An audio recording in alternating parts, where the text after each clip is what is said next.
Thank you so much, respected judges and the presenters once again. We are moving on to the next session, heart failure with mildly reduced EF. As chairperson of this particular session, I will request to come on the dais Dr. Mahesh Chaudhary, Dr. Moinak Mukhopadhyay, Dr. Shubhankar Bhattacharya, Dr. Pranita Nandi. Requesting all the respected doctors to please grace the stage as a chairperson of this particular session. Welcome, sir. Our first presentation, clinical and echocardiographic diagnosis. And I would like to invite Dr. Shilanjan Rai. Thank you so much. A very good morning to all the chairpersons, esteemed delegates who is present here. And thank you very much to the organizers of EZECO for giving me the opportunity to present this topic of heart failure with mildly reduced ejection fraction, which is an upcoming entity. Still, there is a dilemma in the minds of the physicians regarding this particular class of patients presenting in this range of heart failure. What will be the clinical, how to diagnose these patients clinically as well as echocardiographically, and how well it fits into the treatment protocol. So I'll be briefly discussing on these things. Now, there is always a struggle to get out of the middle of managing these patients with heart failure with mildly reducing ejection fraction. And for doing so, first what we have to do, we have to define what do we mean by heart failure with mid-range ejection fraction or mildly reduced ejection fraction. Now the term has changed from mid-range to mildly reduced. What is the usual patient characteristics and the clinical course of this syndrome of heart failure? Using LVEF to classify the patients and managing the patients with mid-range ejection fraction, what is the present guideline recommendations and future directions. Now, from the historical perspective, as we all know, that from 1980, heart failure has been synonymous primarily with abnormal systolic function, and echo was the gold standard in classifying patients with heart failure based on their LV ejection fraction. And clinical trials also used inclusion criteria that mainly included reduced ejection fraction of less than 35 to 40 to ensure that the patients who were enrolled into the heart failure trials also had the highest risk of the clinical events. And RCTs which were performed in the last 3 decades between 1980 to 2010, they established these neurohumoral blockades like ACE inhibitors, beta blockers, MRAs as a first-line drug, mainly to reduce morbidity and mortality in HFrEF patients. But simultaneously, from the 1970s and 80s, another entity was discovered, or researchers and clinicians were discovering patients having a small stiff heart but still presenting with features of heart failure, and they termed it as a case of diastolic heart failure, which later the term was changed to heart failure with preserved ejection fraction. So it was seen that these neurohumoral blockade that was beneficial in the HFrEF patient, they failed to provide the positive, or they failed to replicate this positive beneficial results in this HFpEF population, or patients having small stiff heart. And this resulted in a substantiated taxonomy where heart failure was primarily or broadly classified into HFrEF or heart failure with preserved ejection fraction when these classes of agents were not much effective. And there was little or no mention of the patients having ejection fraction between 40 to 50%. So it was still a gray zone till very early phases, when in the last year, in 2021 only, ACC/AHA came up with this updated guideline emphasizing the importance of this particular class of patients having LV ejection fraction between 40 to 49%. You can see heart failure with mildly reduced EF. It is not only the ejection fraction, but simultaneously you have to demonstrate the evidence of spontaneous or provocable increased LV filling pressure like elevated natriuretic peptides and non-invasive or invasive hemodynamic measurements of increased left ventricular filling pressures. And other definitions, we are already acquainted about that, the HFrEF, HFpEF, and heart failure with improved ejection fraction was introduced, where patient having a previous EF of less than 40% and follow-up measurement showed EF increasing to more than 40%, going either in the range of HF-MREF or in the HFpEF category.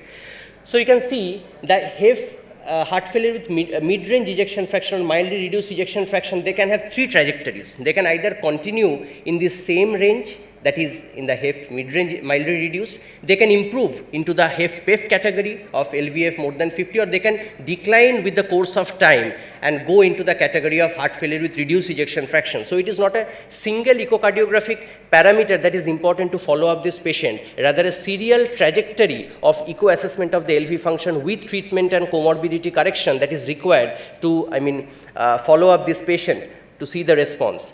And if you see the distribution of ejection fraction in the heart failure patient, this is a histogram that showed that quite a significant proportion of the patient, they fall into this category of heart failure with preserved mildly reduced ejection fraction. And why it is important? Because nearly 13 to 24% of the heart failure patients have ejection fraction between this range of 40 to 50%. These mildly reduced EF patients, they have been largely excluded from the clinical trials that have primarily focused on the patients with EF less than 35 or 40% or preserved EF. So they have been more or less neglected in the heart failure clinical trials with the conventional neurohumoral blocking agents, and consequently there are very little evidence from the clinical trials to help direct therapy and guidelines which are mostly silent how to treat this particular category of the patient. But does it matter? Definitely it matters, because for many years there was a dogma that HFrEF patients, they are at a much higher risk of clinical events and mortality, cardiovascular mortality, than the HFrEF patients, and HFrEF patients, they fall somewhere in the middle.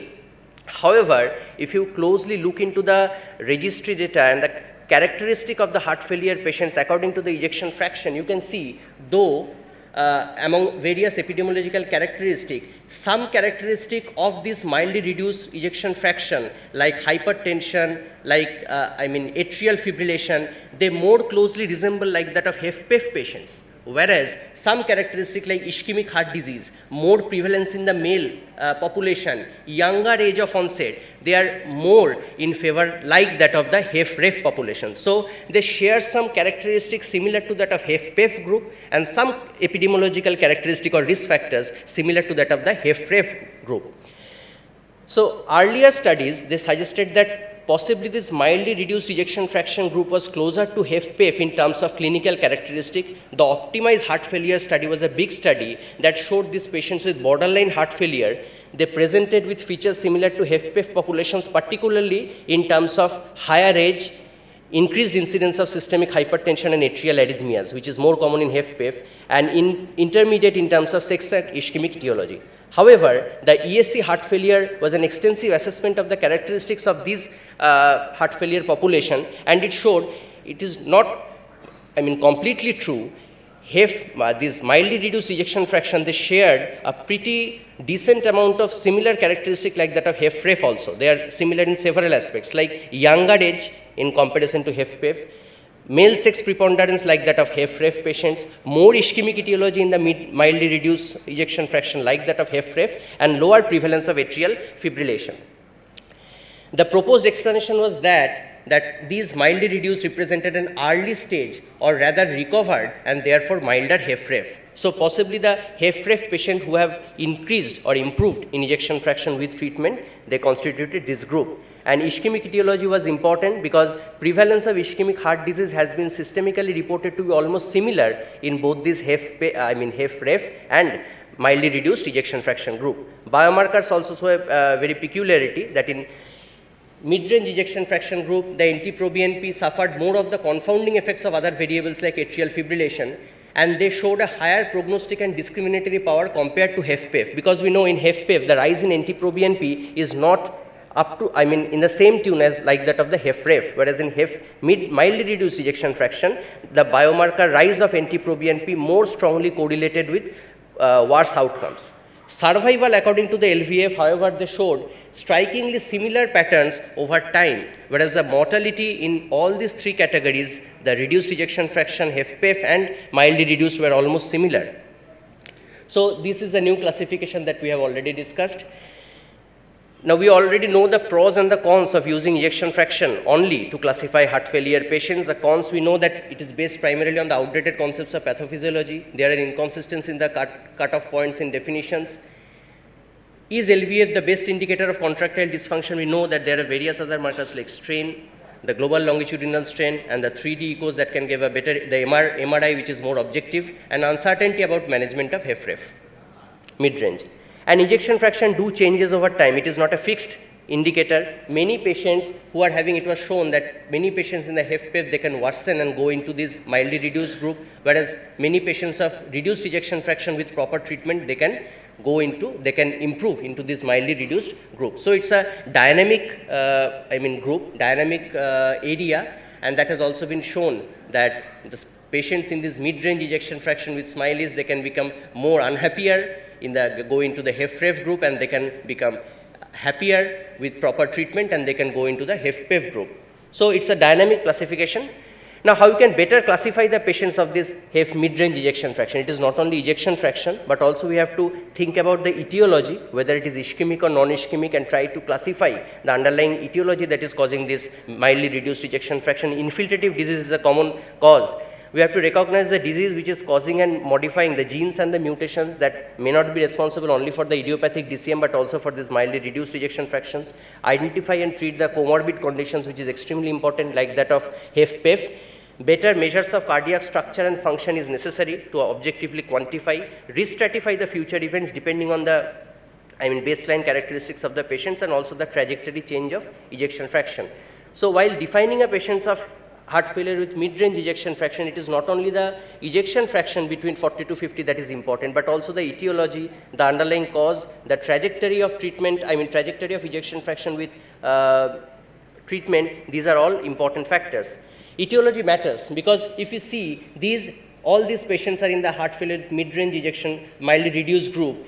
If we subclassify these patients, having patients with baseline ischemic heart disease, that is the patients who are having ischemic heart disease, the mildly reduced patients with no ischemic heart disease, and another group who developed ischemic heart disease after diagnosis or during the course of illness, we'll see that the patient who is having baseline ischemic heart disease or who developed an ischemic heart disease like an event of MI or ACS, they fare much worse than the patient who is having no ischemic heart disease, whereas the baseline ejection fraction was similar. So ischemic heart disease is associated with worsening cardiac function in mid-range ejection fraction patients. Etiology do matter.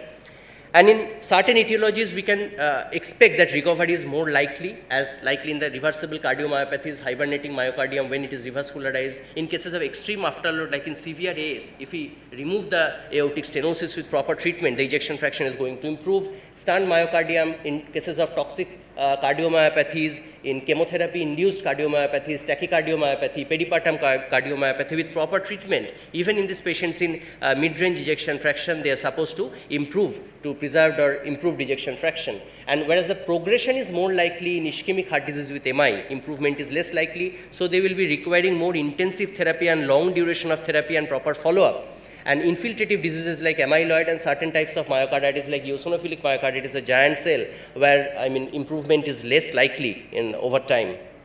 Now, predicting mortality in heart failure with mid-range ejection fraction, two studies have shown, one studying the NT-proBNP, the mean quartile values of NT-proBNP, and it shows that there is a close correlation between higher NT-proBNP values and increasing mortality even in mid-range mildly reduced ejection fraction patients, similarly to that like that of HFrEF patients. And another proposed scoring system, the marker HF risk score, that takes into account not only NT-proBNP but various other clinical as well as biomarkers and echo criteria, that is a more robust, has been proposed as a most robust classification to grade the prognosis in 2021, that can also be used to stratify the risk and predict the outcome of these patients. Another important point that we have to keep in mind, that withdrawal of guideline-directed therapy in patients of heart failure with recovered ejection fraction, it is associated with worse outcomes. So patient of HFrEF who have improved into this mildly reduced category with proper guideline-directed therapy should continue with the all four guideline-directed foundational pillars of heart failure. Because you can see the patients who have continued with the therapy, they fared pretty well, whereas the patient who have discontinued therapy has gradually, spiraled into a worse outcome. So there is a class 1A recommendation by ACC-AHA that has been published in 2021 that in patients with improved ejection fraction who have gone from HFrEF to HF either mildly reduced or even PEF, GDMT should be continued to prevent the relapse of heart failure and LV dysfunction even in the patients who become asymptomatic. That is very important from clinician perspective. So that was also included as one of the top take-home messages. 2021 ESA guideline had got given a very vague, guideline regarding the treatment options. They have given all RAS inhibitors, beta blockers, MRA, and ARNIs a class 2B recommendation, and no clear-cut recommendation was given. So, what should be the drugs that should be used to prevent, treat this heart failure with mid-range ejection fraction? If we scrutinize the big landmark trials with beta blocker, ARNIs, and ARBs or RAS inhibitor, we can see that the subsets of patients in all these trials, right, starting from beta blocker trials of carvedilol and metoprolol, the patients with LVF between 40 to 50%, their benefit was consistent in the patients who were in sinus rhythm, all with beta blockade, with spironolactone. In this category, you can see that between 40 to 50, there was a reduction in the hazard ratio in this subset, and even with sacubitril valsartan in this range between 40 to 50%, there was a consistent benefit that was noted in this category. So ideally, if you see this summary of the trial results in these particular subsets of the patient, all these 4 classes of agents are likely to be beneficial, and if properly chosen and utilized, will going to give significant benefit. And this is the updated guideline that SGLT2 inhibitor has been given a class 2A, the other 3 beta blocker, ACE inhibitor, ARNI, MRA class 2B recommendations, diuretics to be used as and when needed. And lastly, I will just briefly do a small case presentation. It's not moving. Okay. So in summary, heart failure with mild ejection fraction, that we should keep in mind almost 1 in 5 heart failure patients, they have heart failure in this range of mildly reduced ejection fraction. No distinct clinical profile, but there is more coronary artery disease usually like that of HFrEF. Risk of future events is considerable. Classification by LVF is suboptimal. We have to keep in mind the other factors, other comorbidities. Comorbidity modification is important. And medical therapy like ARNIs, beta blockers, MRAs, SGLT2 inhibitors should be strongly considered in most of the patients. And even in patients who are having ICD with improved ejection fraction, don't forget to replace the battery if the ICD is exhausted. Thank you very much.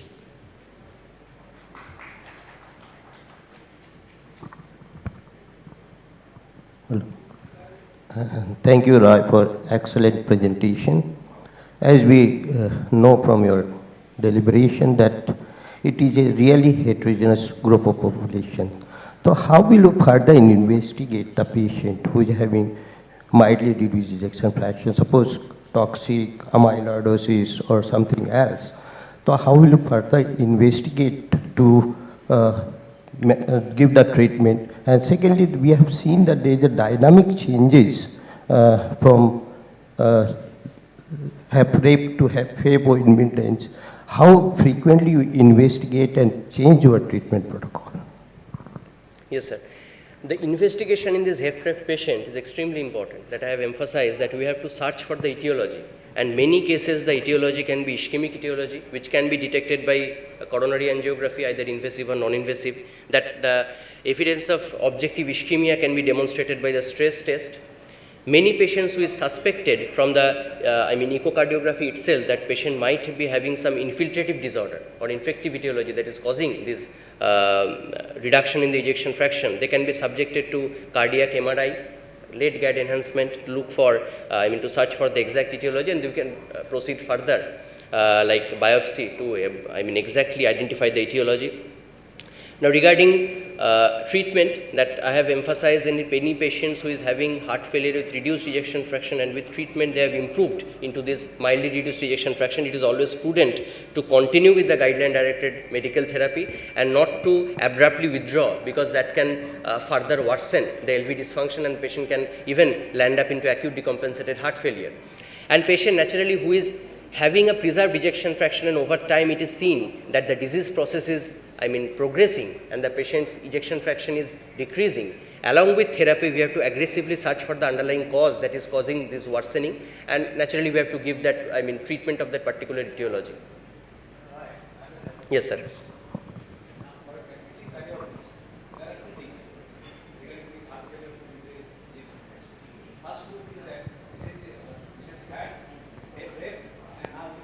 They came to MRA, heart failure with mid-range. And second group is that just patient came to me with MR, I mean heart failure with mid-range ejection fraction, without any previous treatment or without any previous history. Yes. Now we know that if the patient is having heart failure with mid-range ejection fraction, and during our treatment previously it was REF and now it is MR, so definitely we will continue the treatment as HEP-REF. There is no doubt about that. Now patient came just to me with MR, there was no previous history or previous history of treatment. Now what will be the treatment of choice in this group of patients, Yes. whether it is ARNI or SGLT2? Till recently, sir, there was this area was a very grey zone and no definite treatment was utilized. That I have told that none of the RCTs, they included this particular category of the patient. They, excluded.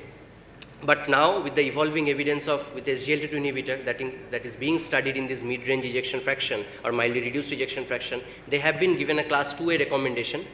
So definitely in any patient who is presenting with mildly reduced ejection fraction along with risk factors modification. So if you are suspecting an ischemic heart disease, naturally this patient will be receiving high intensity statin, antiplatelet agents and revascularization if necessary. Along with that, he will be a candidate for SGLT2 inhibitor, and depending on the patient scenario, etiology, we can definitely start if the patient is hypertensive. ARNI can be a good option along with mineralocorticoid receptor antagonists in certain class of patient if the patient is still symptomatic.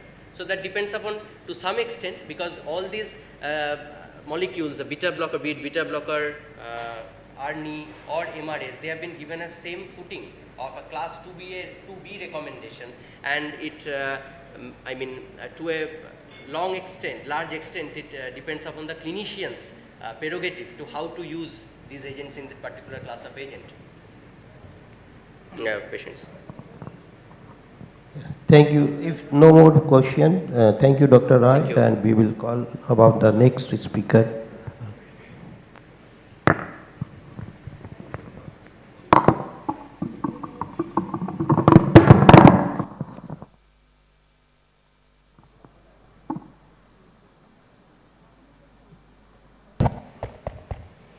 Inviting our next speaker on the dais, Dr. Shubhro Banerjee.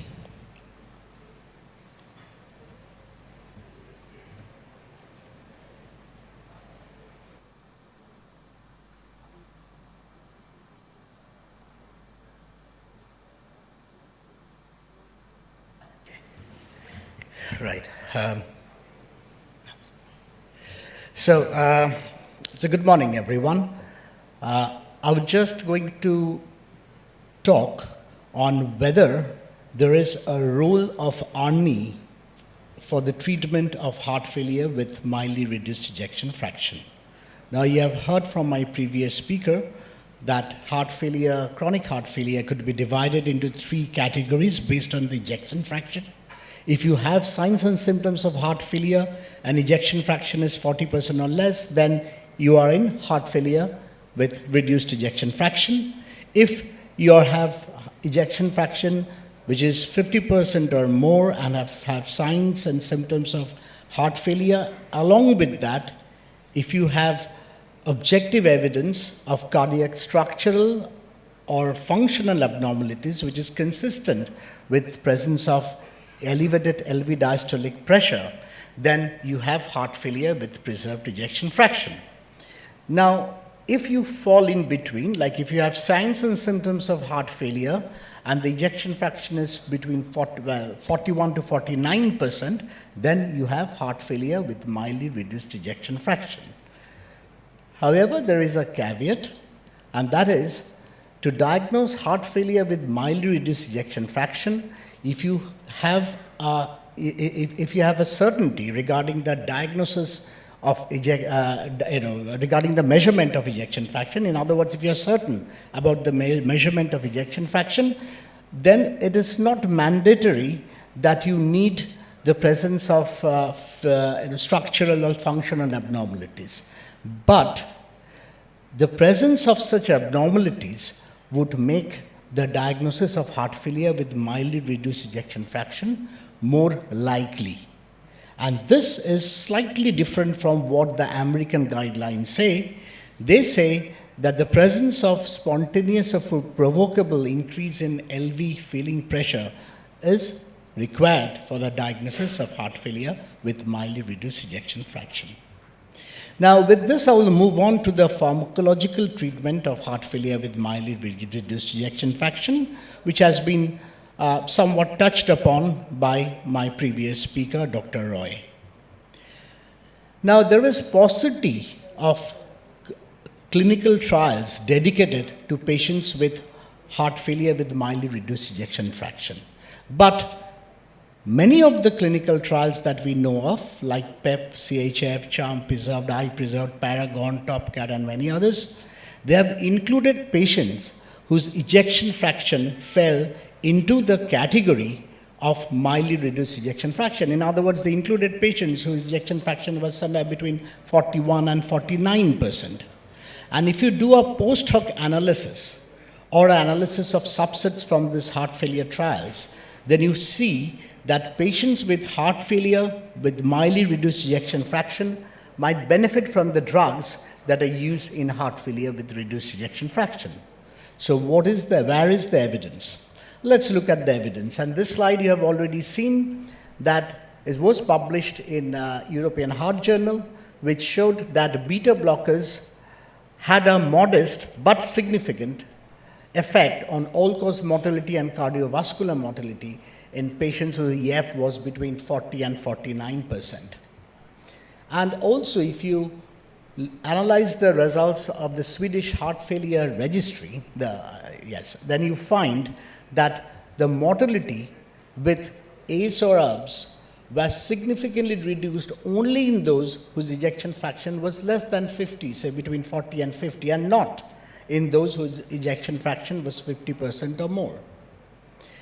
Now, similarly, the MRA, spironolactone, in the TopCat study showed that it significantly reduced the primary outcome, which was a composite of cardiovascular death, aborted cardiac arrest, or hospitalization for heart failure, in patients whose ejection fraction was 50% or less, and it was not statistically significant in those whose ejection fraction was more than 50%.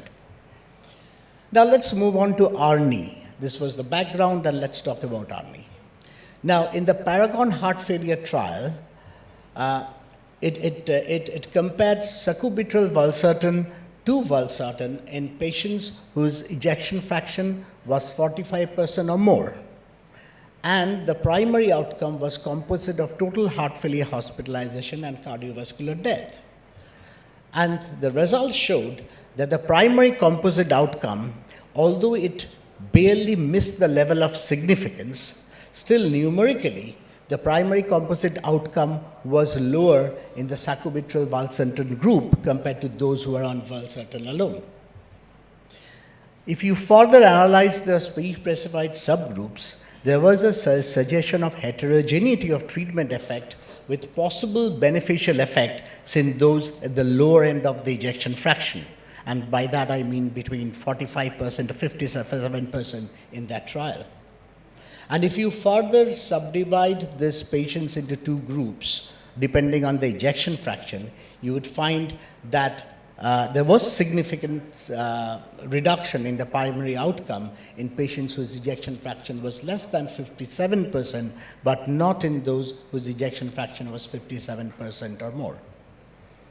Now, if you pull the two studies, that is the Paradigm heart failure and Paragon heart failure study, then you find that sacubitril valsartan was effective across the spectrum of ejection fraction in heart failure.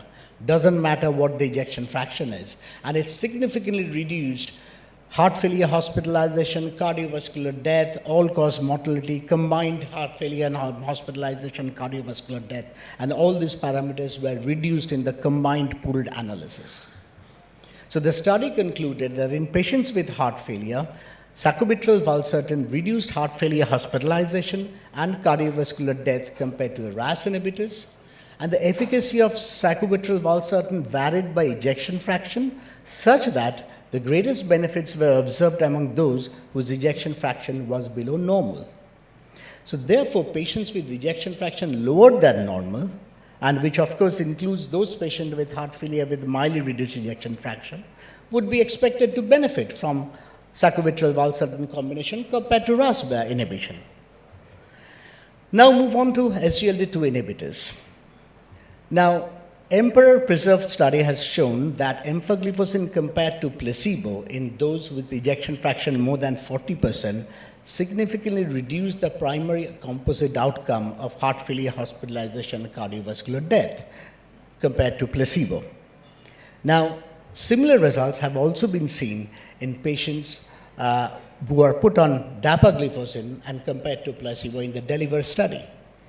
So all these mean that the SGLT2 inhibitors are certainly helpful in those patients whose ejection fraction is more than 40%, as it's helpful in those with ejection fraction less than 40%. So this is another group of agents which could be used in heart failure with mildly reduced ejection fraction. And if you look, this is the ACC guidelines, which shows that patients who fall into this group, that is mildly reduced ejection fraction, the role of ARNI is class 2B, yet it's class 2B, along with ACE, ERBs, MRA, and evidence-based beta blockers. And similarly, the ESC guidelines have also said, like they have given a class 2B indication for sacubitril valsartan combination in those with ejection fraction between 45 to 50% or 40 to 50%. Now, this is an interesting slide. I find it very interesting because on face value, if you look at the relative risk reduction in the different trials, you can't really compare these trials that way, but still, that gives you an idea. It shows that the largest risk reduction was seen with empagliflozin in Emperor Preserved study, and it was to the tune of 21%, whereas with ARNI, the Paragon heart failure study showed a risk reduction of only 13%. But before you go further, you have to realize that in Emperor Preserved study, empagliflozin was compared to placebo. It was not with an active comparator, whereas in Paragon heart failure study, the combination of sacubitril valsartan was compared with valsartan, which is an active comparator. So this 13% which was observed in the study is over and above that was achieved with valsartan. So just looking at this figure of 21% and 13%, you shouldn't conclude that ARNI is inferior to SGLT2 inhibitors. Also, another thing I would bring to your attention, that is in the Paragon heart failure study, those patients with ejection fraction 45% or more were included. What about those patients with 40 to 45% who would still have, would still be in this mid-range ejection fraction group? Had this trial included these patients with between 40 to 45%, and keeping in mind that the study showed that the effect is more in those who are in the lower range of ejection fraction, we would have expected the results to be even more significant. We cannot say this, but it's likely. So, before I end, I would also just present this Paraglide heart failure study, which has just been presented in the ESC heart failure a month ago. And it showed that in patients with ejection fraction more than 40% who had a recent worsening of heart failure, compared to valsartan, sacubitril valsartan combination significantly reduced the primary endpoint, which was the percent change in NT-proBNP. In other words, it's more effective in reducing the NT-proBNP, even in the group of patients who has recent worsening in heart failure. I know that this is a very important entity which is coming out, and so far Viasigod has been shown to be very effective, but at the same time, ARNI also have place in this group of patients. And although it was not really powered to look at the secondary outcomes, but if you look at the individual outcomes, you would find there's a signal, at least numerically, cardiovascular death, heart failure hospitalization, urgent heart failure hospital visits were lower with ARNI compared to valsartan.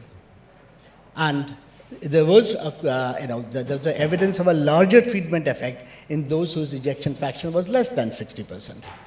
So in summary, there is still paucity of prospective RCTs for patients specifically with heart failure with mildly reduced ejection fraction. EF, we have to understand, is a spectrum. And among patients with ejection fraction 41% to 49%, those with ejection fraction at the lower end of the spectrum appear to respond to medical therapy similar to those with heart failure with reduced ejection fraction. Therefore, it's reasonable to treat these patients with GDMT that's used for heart failure with reduced ejection fraction. A subgroup analysis of the Paragon heart failure trial for patients with ejection fraction between 45 to 57%, in other words, those at the lower range of EF in the trial, shown the benefit of sacubitril valsartan compared to valsartan alone. And recently, the Paraglide heart failure study had shown that the combination of sacubitril valsartan leads to greater reduction in NT-proBNP levels than valsartan alone after stabilization for worsening heart failure in patients with ejection fraction more than 40%. And thank you.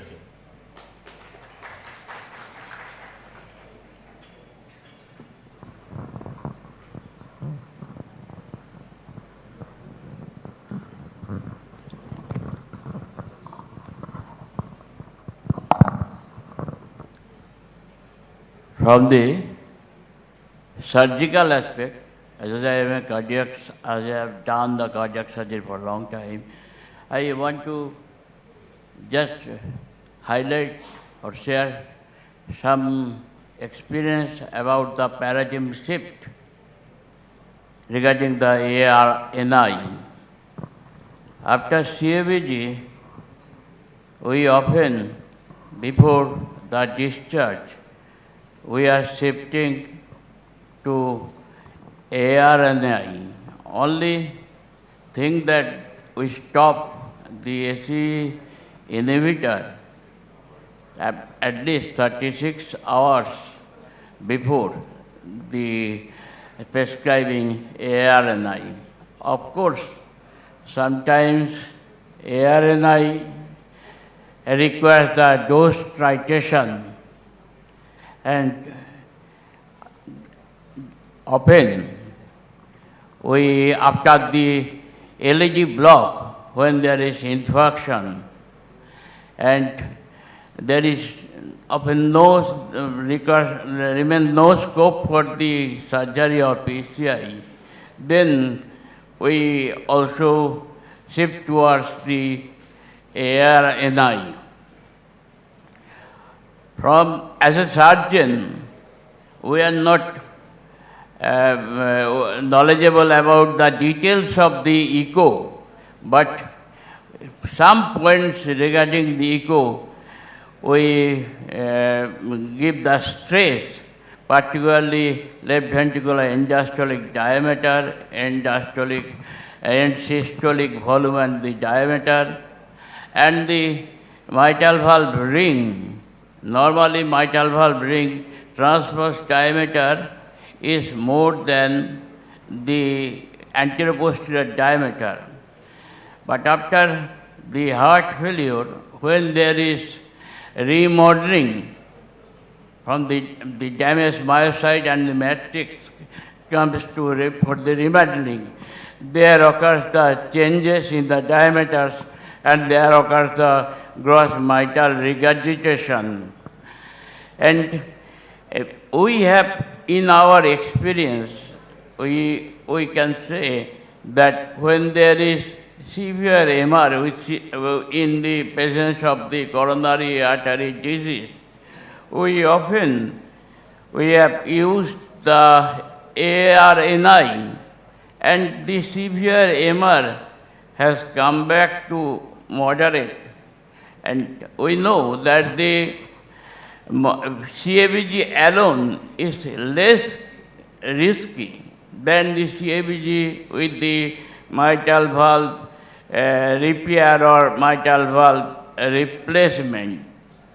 So, from this aspect, we also think about the paradigm shift in the ARNI molecule, and where we have definitely get benefited from the RAS inhibitor and the neprilysin inhibitor systems. So I want to share this experience with ARNI from our surgical aspect. Thank you. I think we have a question from Dr. I think this is a question, and I'm still finding it difficult to get an answer, so it's for everyone. So we have been talking about ejection fraction, both reduced, mildly reduced, and preserved, and use of SGLT2s and RNEs. So, what is the effect of these drugs on if the patient has RV dysfunction? Any data about RV dysfunction, use of SGLT2s and the... Yeah, excellent question. I think, no, we are still in the dark. There's been no large-scale study, to the best of my knowledge, which has looked into the RV dysfunction and the effect of these medications. However, if you look at the guidelines, they say, well, generally we could use these medications also for RV dysfunction, though we do not have any large-scale study to say, yes, that's effective. Yes? Yeah, I agree with you. I think the only molecule which has shown some effect is omecamtiv.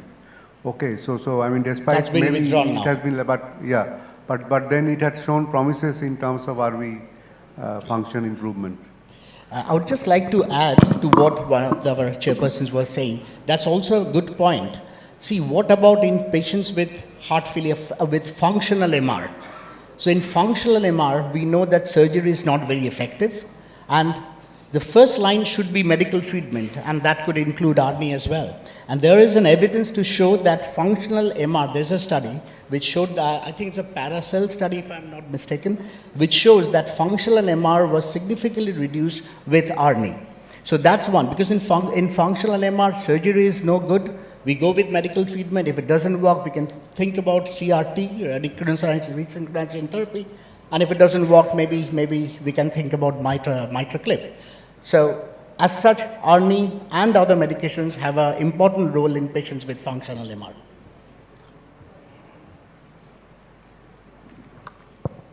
Thank you, Dr. Banerjee and Dr. Roy, for giving us an overview of a relatively grey zone till date. So if we don't have any questions, we'll close the session. Thank you.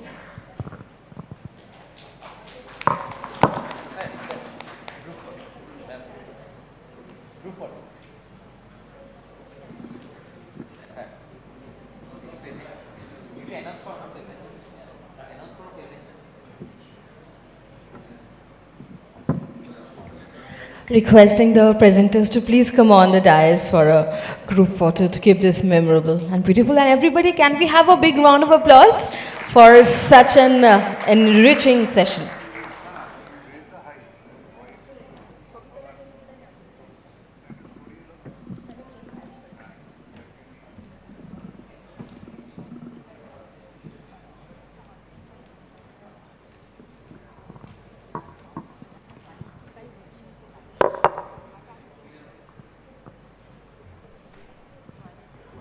Hello.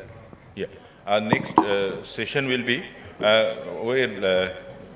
these sessions were sponsored by Novartis, so round of applause or a thanks goes to Novartis also for their unrestricted grant, educational grant. So the next session will be on heart failure with reduced ejection fraction, and to say about the clinical and the echocardiographic diagnosis, it will be Dr. Kaustubh Kumar Biswas. Can you come on the stage? For chairpersons, I am not sure whether the stipulated chairpersons were available, so most of them couldn't make it. So can I please request Professor Ashok Kaur to chair the session, and Dr. Shourangshu Chatterjee, sir. They have kindly consented to chair this session.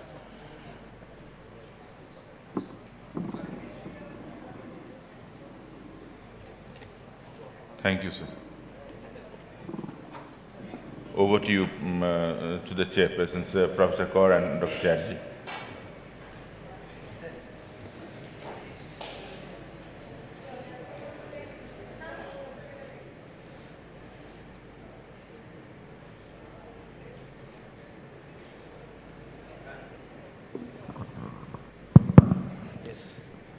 I think we are going to have a very interesting session and common problem in our day-to-day practice, that is heart failure with reduced ejection fraction, and how we are going to diagnose and how we are going to treat the patient.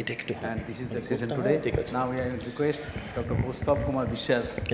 He is the Associate Consultant in Fortis Hospital, Anandapur, and Ramakrishna Mission Seva Pratishthan. Dr. Biswas, please. Thank you, sir. Good morning, respected chairpersons and members of audience. I'm vested to speak on heart failure with reduced ejection fraction, clinical and echocardiographic diagnosis. And I'll confine myself to simple things which we do in our echo lab. We begin with definition of heart failure, which is a multisystem disorder characterized by profound disturbances in circulatory physiology and a plethora of myocardial structural and functional changes that adversely affect the diastolic filling of the heart and systolic pumping capacity. And based on ejection fraction, heart failure has been classified into 3 groups, as already said, one with reduced ejection fraction, one with preserved ejection fraction, and the other one with mild reduced ejection fraction. And the serial echocardiography study adds the 4th group, that is heart failure with improved ejection fraction. Brief look at the etiology of heart failure, which includes ischemic heart disease, toxic damage, immune-mediated injury, infiltration, metabolic derangements, hypertension, hypovolemic states, and valvular disease, etc. So the clinical evaluation starts with thorough history taking and physical examination. Regarding the symptoms of heart failure, they are mostly non-specific. Few are more specific than others, like bendopnea, orthopnea, or paroxysmal nocturnal dyspnea. Well, bendopnea, which is defined as a shortness of breath when bending forward, has been reported in 28% of patients with heart failure. And when present, it is associated with higher levels of pulmonary arterial wedge pressure and right atrial pressures.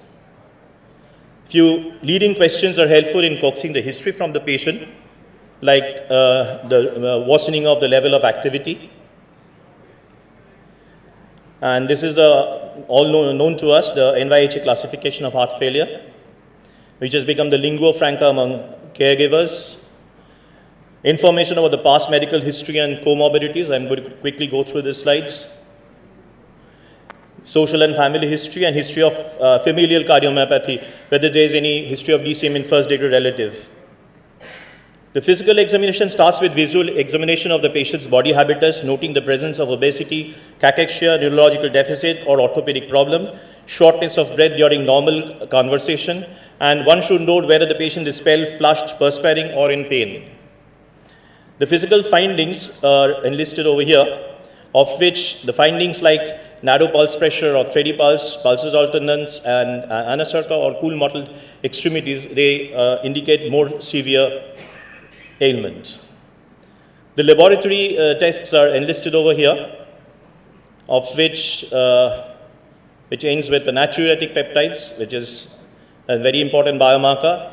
Lots of biomarkers over there, but the most importantly, the NT-proBNP. In a study performed in 2020, the heart failure patients were divided into 3 groups according to ejection fraction, and it was found that up to 11,964 picogram per ml in severe heart failure patients.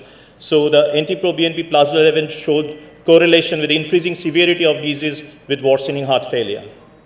Coming to ECG, one may find sinus tachycardia, atrial arrhythmias, ventricular arrhythmias like isolated PVCs or short runs of non-sustained VT, a wide and QRS complex, then either P mitrally or P pulmonally, evidence of ventricular hypertrophy or ischemic changes in form of Q waves or STT changes, low voltage suggesting infiltrative disease or pericardial effusion. Chest X-ray, mesiocardiomegaly, pulmonary congestion in form of butterfly pattern of alveolar opacities, curly V lines, and pleural effusion. A quick look at the patient, chest X-ray of a patient with heart failure. Finally, coming to echocardiography. So echocardiography starts with assessment of LV systolic function, which is done very commonly with MEM-mode echocardiography. It's all right if there is generalized hypokinesia, but it's not recommended for patients with regional wall motion abnormality, where biplane method is a method of choice. So biplane by 2D automatic 2D quantification we can do nowadays, showing significantly deranged LV systolic function with LVEF of 30.6%. A 3D quantification in a severely compromised LV function of only 20%. Now, with the worsening of ejection fraction, the LV remodeling occurs and the LV becomes more spherical. The sphericity index is calculated by dividing the LV end-diastolic short axis by long axis from apical 4-chamber view. And it has been shown that LV sphericity independently predicts the increased major adverse outcomes, including ventricular arrhythmia and cardiac death. schematic representation of this sphericity.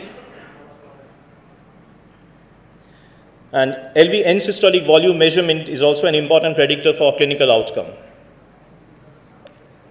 A severely compromised, in fact, end-stage heart failure. Here the LV end diastolic diameter is almost 8 centimeter with an ejection fraction of only 20%. And regional wall motion abnormalities, when it's present in according to coronary distribution, point towards ischemia, and whereas a non-coronary distribution points towards diseases like sarcoidosis, LVBB, infiltrative diseases, etc. A case of inferior infarct showing regional wall motion abnormality in failure. And this is actually a thinned out basal septum, which is seen in a patient of sarcoidosis. Now, as for the valvular assessment, one should look for the presence of significant aortic stenosis. Here there is moderately severe aortic regurgitation, and this is a case of low flow, low gradient aortic stenosis. Finally, coming to mitral regurgitation in heart failure, which can either be primary due to rheumatic heart disease, prolapse, flail leaflets, or valve degeneration due to endocarditis, or it can be secondary to ventricular dilatations and papillary muscle dysfunction. Moderate to severe MR was associated with increased risk of death and hospitalizations in patients enrolled in BASTAT CHF trial. The prognostic impact of moderate to severe MR seems to be more pronounced in patients with HFrEF, larger dimensions, higher plasma NT-proBNP level, as found out in the ERIC trial also. Here is a case of heart failure showing severe mitral regurgitation. I'm not going to go into the details of diastology, which should be performed according to AAC guidelines in patients with LV dysfunction. There's clear guidelines. So this is the algorithm. You all know this. Coming to LV stroke volume assessment by LVOT VTI. Since the LVOT cross-sectional area is constant, so LVOT VTI aids in monitoring the stroke volume. And normal value for the LVOT VTI is typically greater than 18 centimeter. This is a very important parameter for assessing the patient in serial echocardiography. Severe LV dysfunction, a patient in failure, showing an LVOT VTI of only 9.4 centimeter. Then we should assess the maximum tear gradient, and PSP should be estimated by adding the RA pressure, by assessing the IVC. I'll come to that later. Here is a moderately severe tear with a gradient of 84. Here the PSP was around 92. Then coming to left atrium, it's so very important. LA dilatation, with assessment of LA size is an important component of echo examination of the patients with heart failure with reduced ejection fraction. And nowadays we can perform the LA strain, which is divided into 3 phases: the reservoir phase, conduit phase, and the contraction phase. The reservoir phase actually in the atrial diastole, and its normal value is 39% with a range of 38 to 41%. The conduit phase with the passive atrial systolic phase during the ventricular diastole, well, the normal value is minus 23% with a range of minus 21 to 25%. And the contraction phase, of course, is starts with the onset of LV contraction until the end of ventricular diastole, and the normal value is minus 17% with a range of minus 16 to minus 19. So in recent studies, the peak atrial longitudinal strain or the reservoir strain was found to be an independent predictor for all-cause mortality and cardiac hospitalization in patients with heart failure. And the patients with heart failure with preserved ejection fraction or mildly reduced ejection fraction had a higher PALS cutoff value than the patients with heart failure with reduced ejection fraction, 12 to 25% as opposed to 50 to 16.7%. The LA strain done in both the views, one showing a reservoir strain of 9.3% and another one in 12.2%. So assessment of ventricular synchrony. Echocardiography may be useful, but then in practice, echo is not recommended for selecting patients for CRT nowadays, and it is mainly based on the LV ejection fraction and ECG criteria. But along with temporal dysynchrony, myocardial viability should also be considered to identify the CRT responders. An IVS LVQW delay of 130 milliseconds or more was considered significant. This particular example shows a delay of 198 milliseconds. A severe LV systolic dysfunction showing dysynchrony.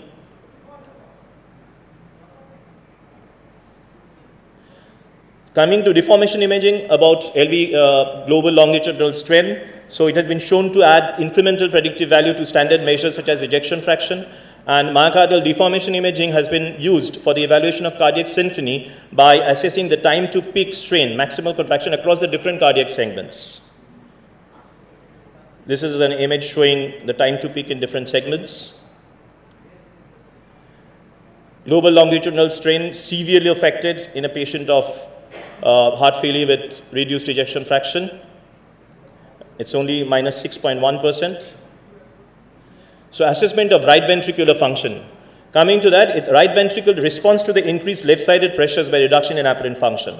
The reduction in RV function has been shown to be independent predictor of outcome in patients with heart failure with worsening EF. And the methods are all known to us. It's either fractional area change, TAPSE, or RV systolic velocity. Assessment of RV function is very important for the patients who are chosen for LVAD therapy. Biventricular systolic dysfunction in a 36-year-old gentleman with advanced acute heart failure, acute decompensated heart failure. The TAPSE is only 10 millimeter and PASP of around 92.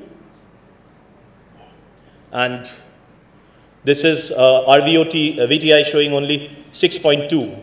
So a low TAPSE PASP ratio and a TAPSE of less than 0.38 and a TAPSE of less than 16 are associated with poor prognosis. And we can also calculate the pulmonary venous resistance, pulmonary vascular resistance from the equation. T of velocity by RVOT VTI into 10 plus 0.16. In this case, it was very high, 8.9 Wood units. RV free wall strain, Carluccio et al. Investigated the prognostic role of free wall strain in 200 patients with heart failure with reduced ejection fraction with normal TAPSE. And they found this parameter provides additive prognostic information predicting death from any cause and rehospitalization for heart failure. RV free wall strain done in this case, it's 16.3%. And here it's 11.0% with a severely compromised RV systolic function as well. Finally, coming to IVC estimation, dilated IVC identifies patients with adverse outcome, and we usually, all know that we estimate the right atrial pressure according to the IVC diameter and collapsibility according to these guidelines. So finally, coming to lung ultrasound in heart failure, which allows quantification of vertical B lines that when present provide a graded measure of extravascular lung water.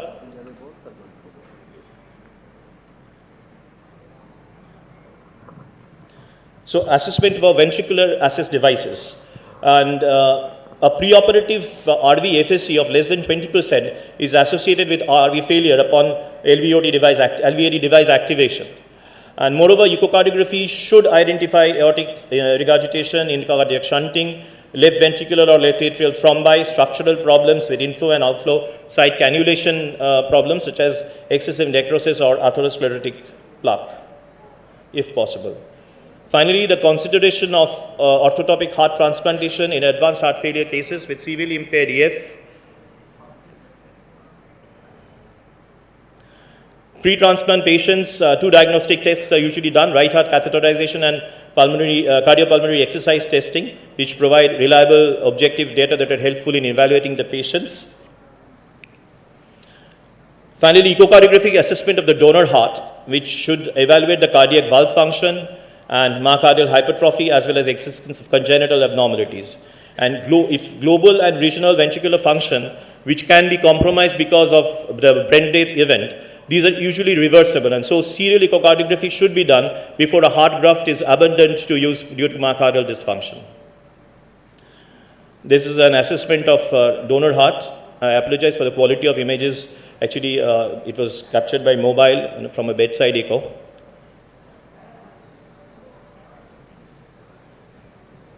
Good biventricular systolic function. And this same heart after transplantation, which shows severely compromised RV systolic dysfunction with a dilated IVC. Unfortunately, we lost this patient. This is a beautiful outcome after successful cardiac transplant, showing very good biventricular systolic function.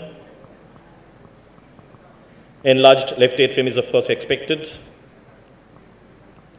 This is another case of post-cardiac transplant, showing wonderful biventricular systolic function. Patient doing very well.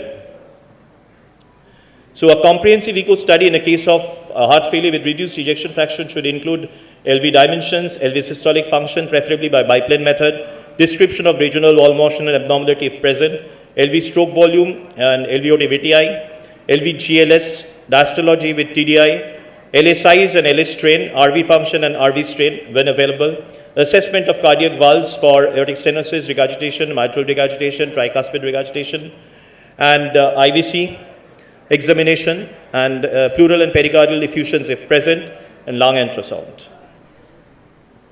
Come to the end of it. Thank you. So alas, the heart fails, burdened with overload. We traverse a maze of lengths in search of the healing mode. Thank you.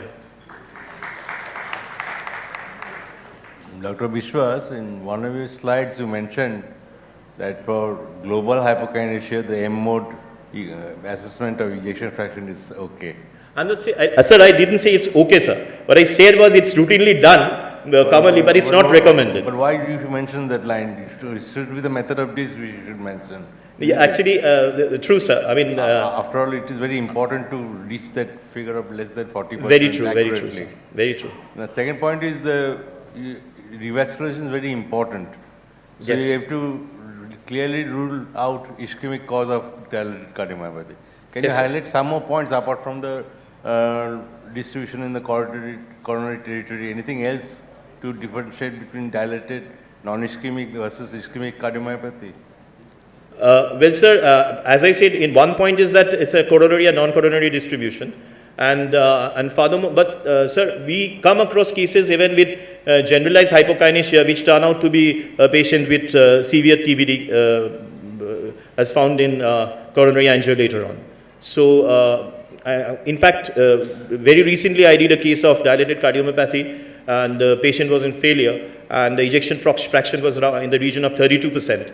And there was absolutely no regional wall motion abnormality with, there was global hypokinesia, and that patient was taken up for coronary angio, and it was found to be a DVD with significant lesions in LAD and RCA.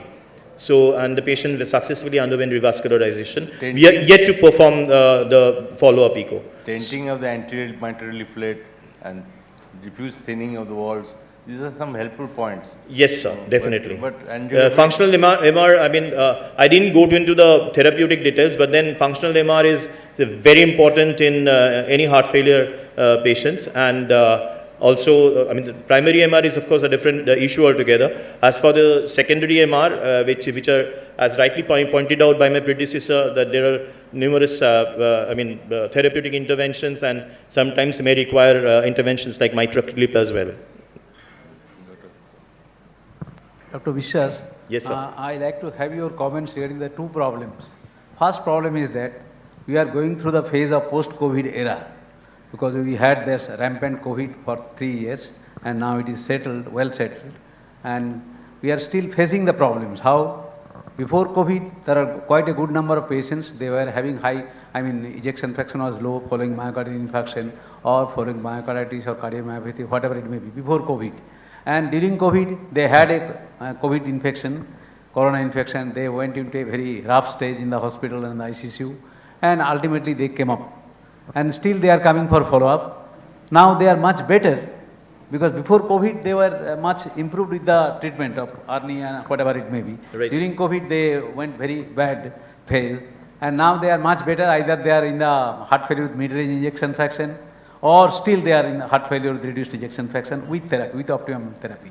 So what will be the situation, how, from your assessment, from your practice, how you are going to, what is your experience about these patients, how you are going to manage these patients in this post-COVID era? Sir, I apologize for my lack of knowledge in the therapeutics, But as for the assessment of the patient echocardiographically, we have found patients with both regional and generalized myocarditis post-COVID. When we assess patients, we admitted in our COVID ward in our hospital, and I found a patient with absolutely, severely hypokinetic posterior wall, and that patient recovered subsequently.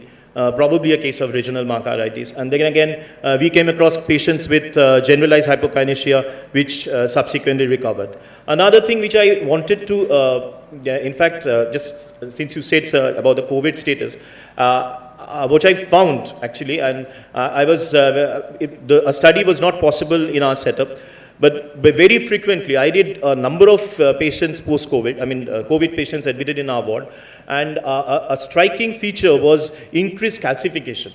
A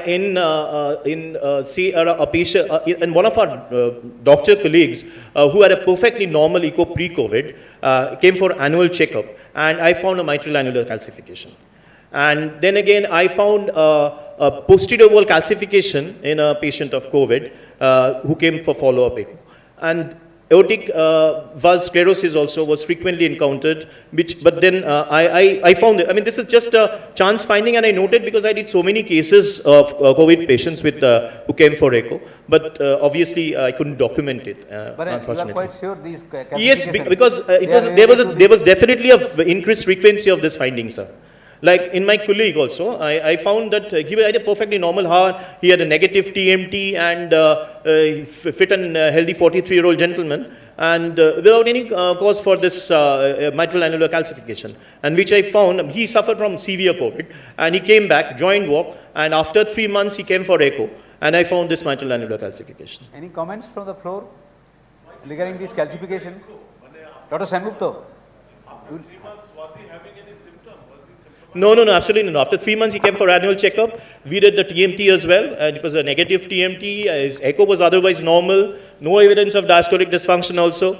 There's only mitral annular calcification. Was the isolated finding. Dr. Sengupta, your comments. First point is what you said about not mentioning M-mode. I think that should be emphasized again.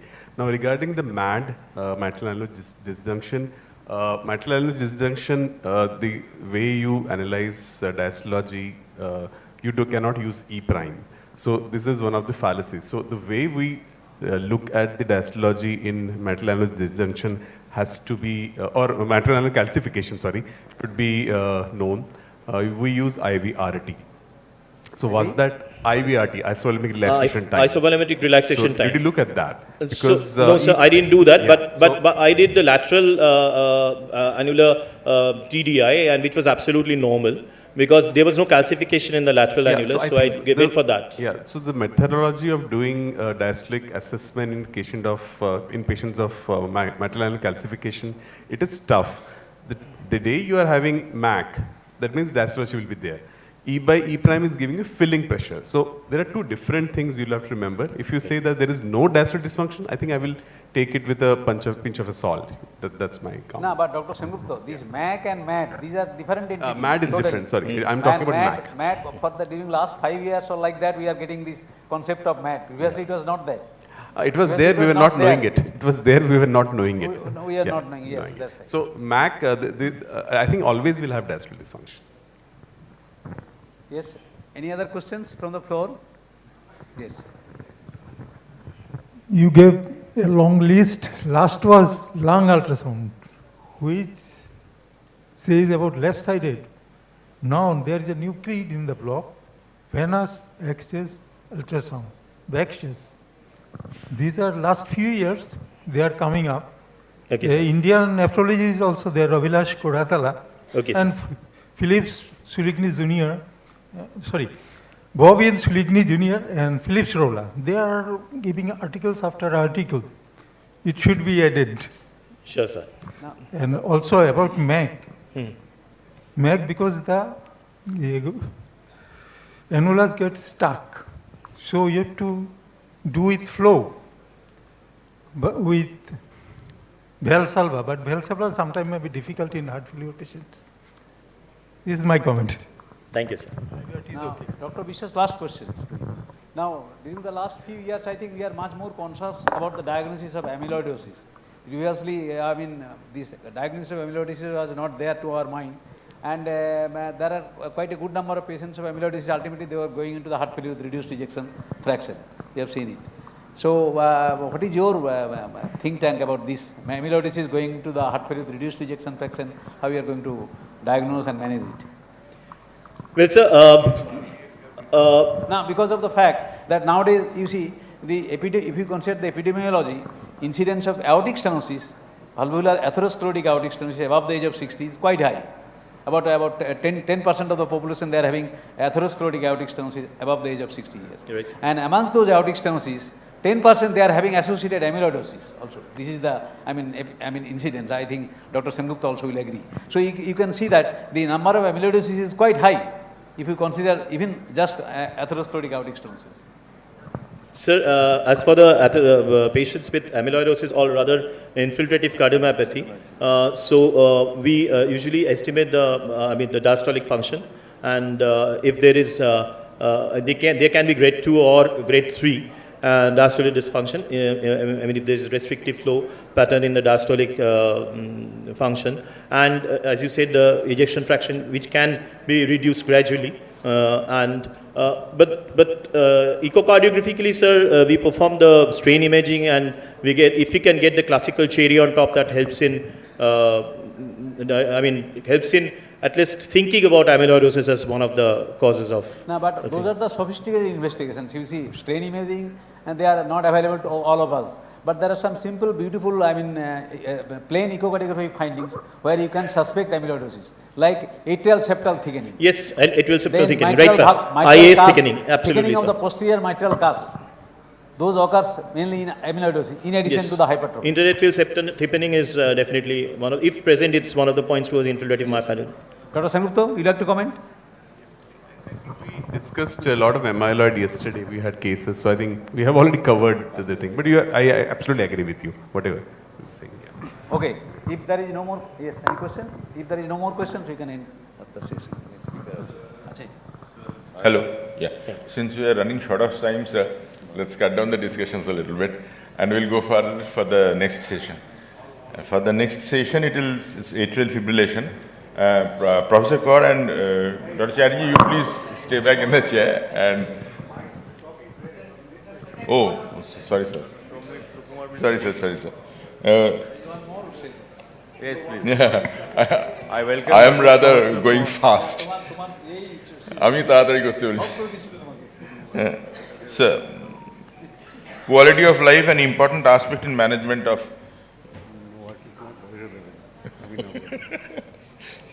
Professor Soumitra Kumar, and this session is sponsored by Novartis. So thanks to Novartis once again for their grant in, this educational grant. Management can only be increased by knowing more, improving the quality of life. It's Can I an have my important slides? topic. It's not coming there. So, respected chairpersons, esteemed members of the audience, it's just good afternoon now. So, after a very comprehensive presentation by Dr. Kaustav Biswas on the clinico-echocardiographic aspects of HFrEF, my presentation is on a very more abstract thing called quality of life. And if I can start with a brief prelude, our president and my good friend Dr. Rajesh Subra Ghosh asked a very important question to Professor J.C. Mohan at the dinner table last night. Sir, what is the secret of your health? And I added, not only physical health, sir, your mental health also. Dr. J.C. replied, incidentally, he is not so well today. We hope he is going to be fine pretty soon. Dr. J.C. replied, I try to find happiness in how things are going on in life, and I try to find some good satisfaction from my work. So in other words, it's the quality of life that determines your health, and at the end of it, I'm going to show you longevity as well. It's not only survival, but meaningful survival. That is the most important thing. So these are the sequence of my talk today, and as you can see, these slides are prepared by the sponsors of this session, Novartis. So Why improve quality of life in heart failure patient should be one of the key management objectives. Now, as I said, there are two aspects to it, both physical and mental. On the left-hand side, the physical side, fatigue, shortness of breath, edema are the integral features of any heart failure patients. But we shouldn't forget that it has its mental aspects also, sleep problems, depression, anxiety. And the sum total is that it significantly reduces scores in all aspects of patients' quality of life compared to a healthy reference group. So we have data to suggest that heart failure leads to decline in patients' quality of life over time, as suggested by the Alberta Heart cohort of more than 600 patients. So 32.4% of heart failure patients experienced more than equal to 5-point worsening in KCCQ's overall summary score at 12 months, as is pretty evident from this slide compared to the controls. And this includes heart failure patients of both HEPPEF and HEPREF, and more so in HEPREF. So what is the impact of quality of life impairment on heart failure outcomes? So it is not only the misery in terms of poor health, but it also increases the risk of all-cause death and heart failure hospitalization in heart failure patients. So as you know, from the original instrument of KCCQ score, which included 23 questionnaires, now we have made it a little simpler, coming down to 12 questions. So KCCQ 12 SS scores, the lower the score, worse it is. So in the worst subset, 0 to 24, you can see the survival probability is the lowest, and the composite of mortality and hospitalization is the highest, 40.6. Compared to more than 75, it is only 8.8%. So composite outcomes of mortality or heart failure hospitalization were inversely related to KCCQ 12 SS score. And patients with greater impairment in quality of life showed higher risk of mortality and heart failure hospitalization. Again, you can see here from the graph, and 1.5 times increase in the risk of death or heart failure hospitalization in heart failure patients who had experienced 5-point decrease in KCCQ OSS score.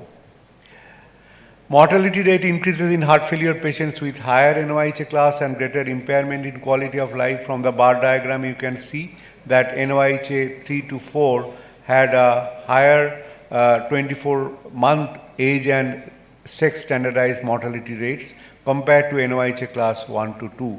But needless to say that with lower KCC score, the prognosis were equally dismal, irrespective of the NYHA class. So in a nutshell, poor quality of life in patients with heart failure is linked to negative clinical outcomes, including high rates of mortality and hospitalization. Therefore, regular assessment and improving patients' quality of life plays a vital role in improving their clinical outcomes, and it ultimately leads to better management of HEPREF patients. So how do we do it? We have important characteristics and components in heart failure management program. The characteristics is not only person-centered, it should be from our side multidisciplinary approach, and the focus should be on prevention of disease progression, symptom control, maintaining patients in their preferred place of care for end-stage heart failure. And for this we need competent and professionally educated staff, encourage patients or the caregivers to engage in the understanding and management of the patient's conditions. And there are several components, and very important, which we often miss out, is to educate the patient. Unless we educate the patient and his or her family, we will never reach the end goal. So, and along with that, we need a lot of psychosocial support from them. So assessment of and appropriate intervention in response to an unexplained change in weight, nutritional and functional status, quality of life, sleep problems, psychosocial problems, or other findings like lab values are extremely important. So what are the recent guideline recommendations? As you know, the ESC 2021 guidelines have given ARNI the frontline place in the management of HEPREF patients. ARNI may be considered as a first-line therapy instead of an ACE inhibitor in all HEPREF patients. Initiation of sacubitril valsartan in ACI naive patients, that is de novo heart failure patients of HEPREF may be considered, and initiation of ARNI is highly recommended in hospitalized patients, that is before discharge, and it appears to be safe. Even the ACC 2022 guidelines have kind of re-emphasized the ESC guidelines. They also recommend ARNI as the first-line therapy for HEPREF patients, both in chronic symptomatic HEPREF and also in patients of de novo heart failure, those who are hospitalized with acute decompensated heart failure. So ARNI should be initiated before discharge. So what is the impact of HEPREF therapies and their impact on life?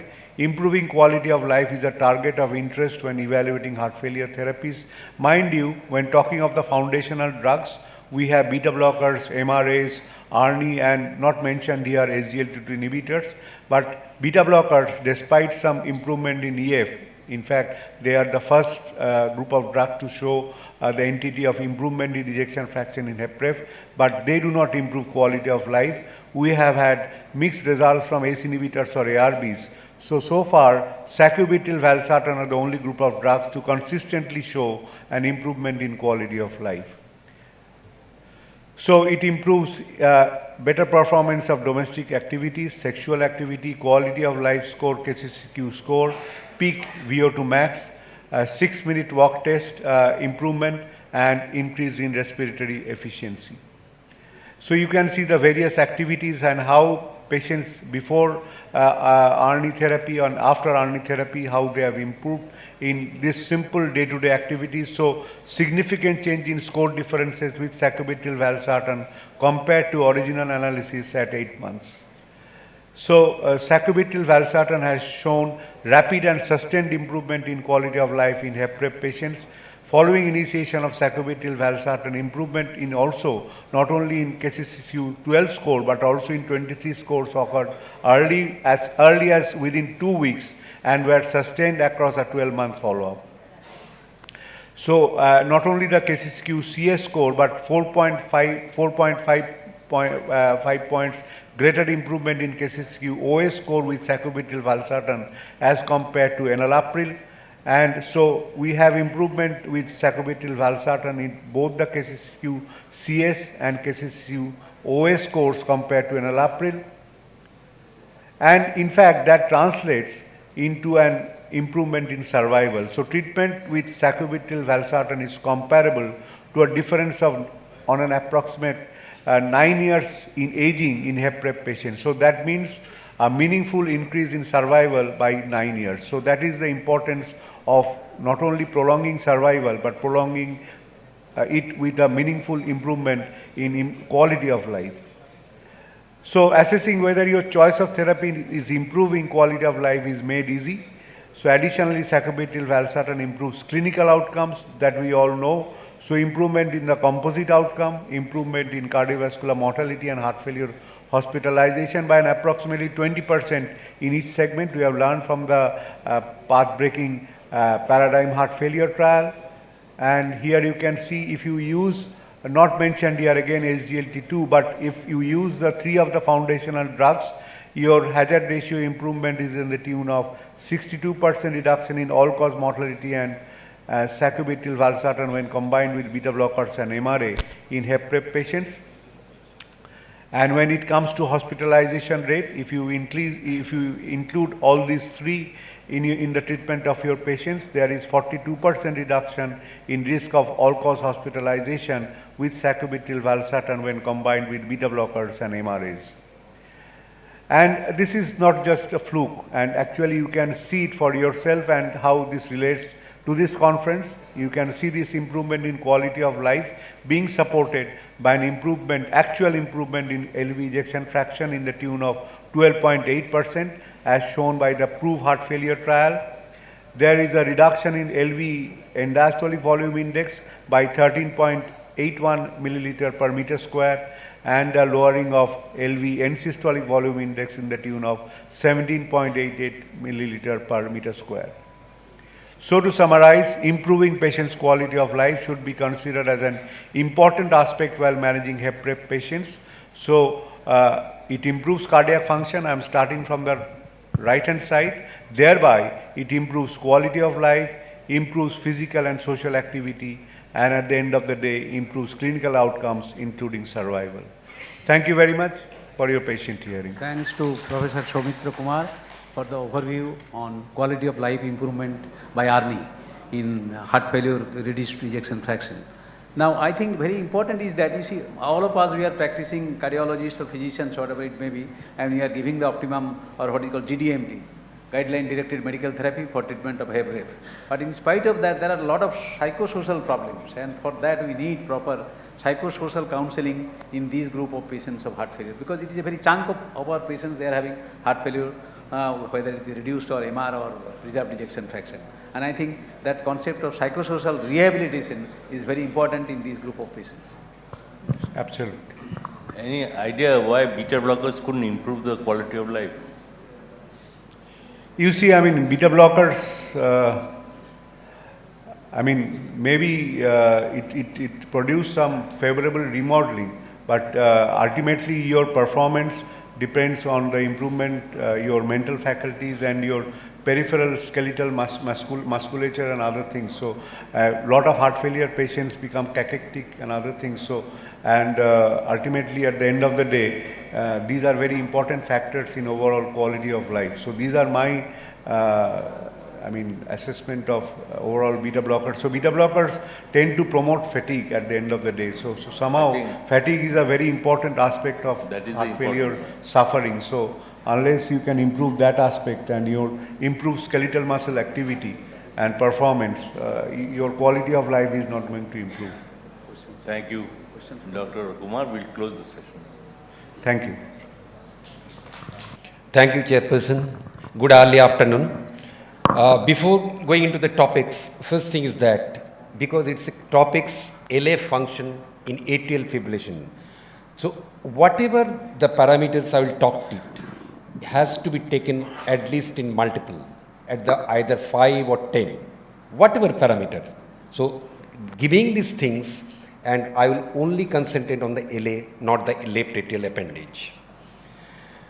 See, left atrial enlargement under dysfunction are increasingly recognized as a biomarkers for adverse cardiovascular events. Previously, only LA maximal size, that we called a LA max, was considered to be a clinically relevant prognostic marker. But now, even the minimal LA volume, LAV min or pre-LA volume, that is all phasic function parameters have been reported to be powerful predictors of outcome of various cardiac conditions.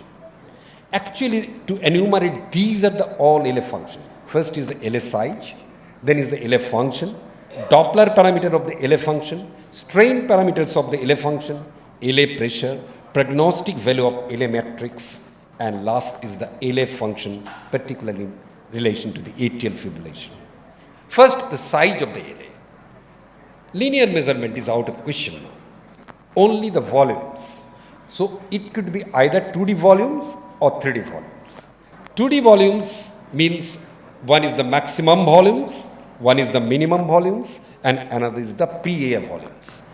Pre-A volumes cannot be done in atrial fibrillation because there is no A wave. So only in atrial fibrillation, in the volumes we can do only the maximum volume and the minimum volumes. So that is the most important. So what are the strains of the 2D LA volumes or the difference between the 2D and 3D?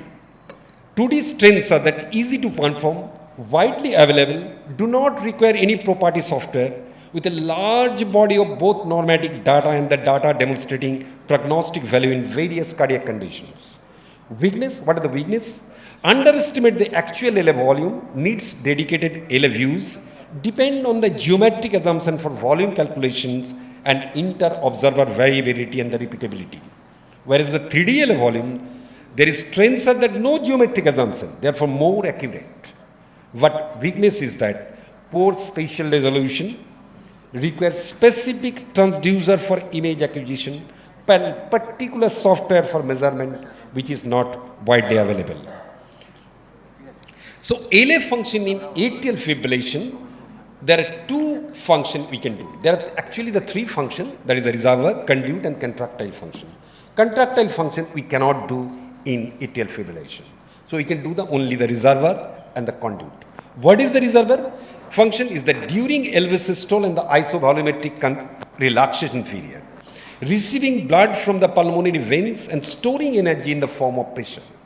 And what is the conduit function? During RV, LV diastole and the diastasis, transferring blood passively from the pulmonary veins into the LV by a small pressure gradient.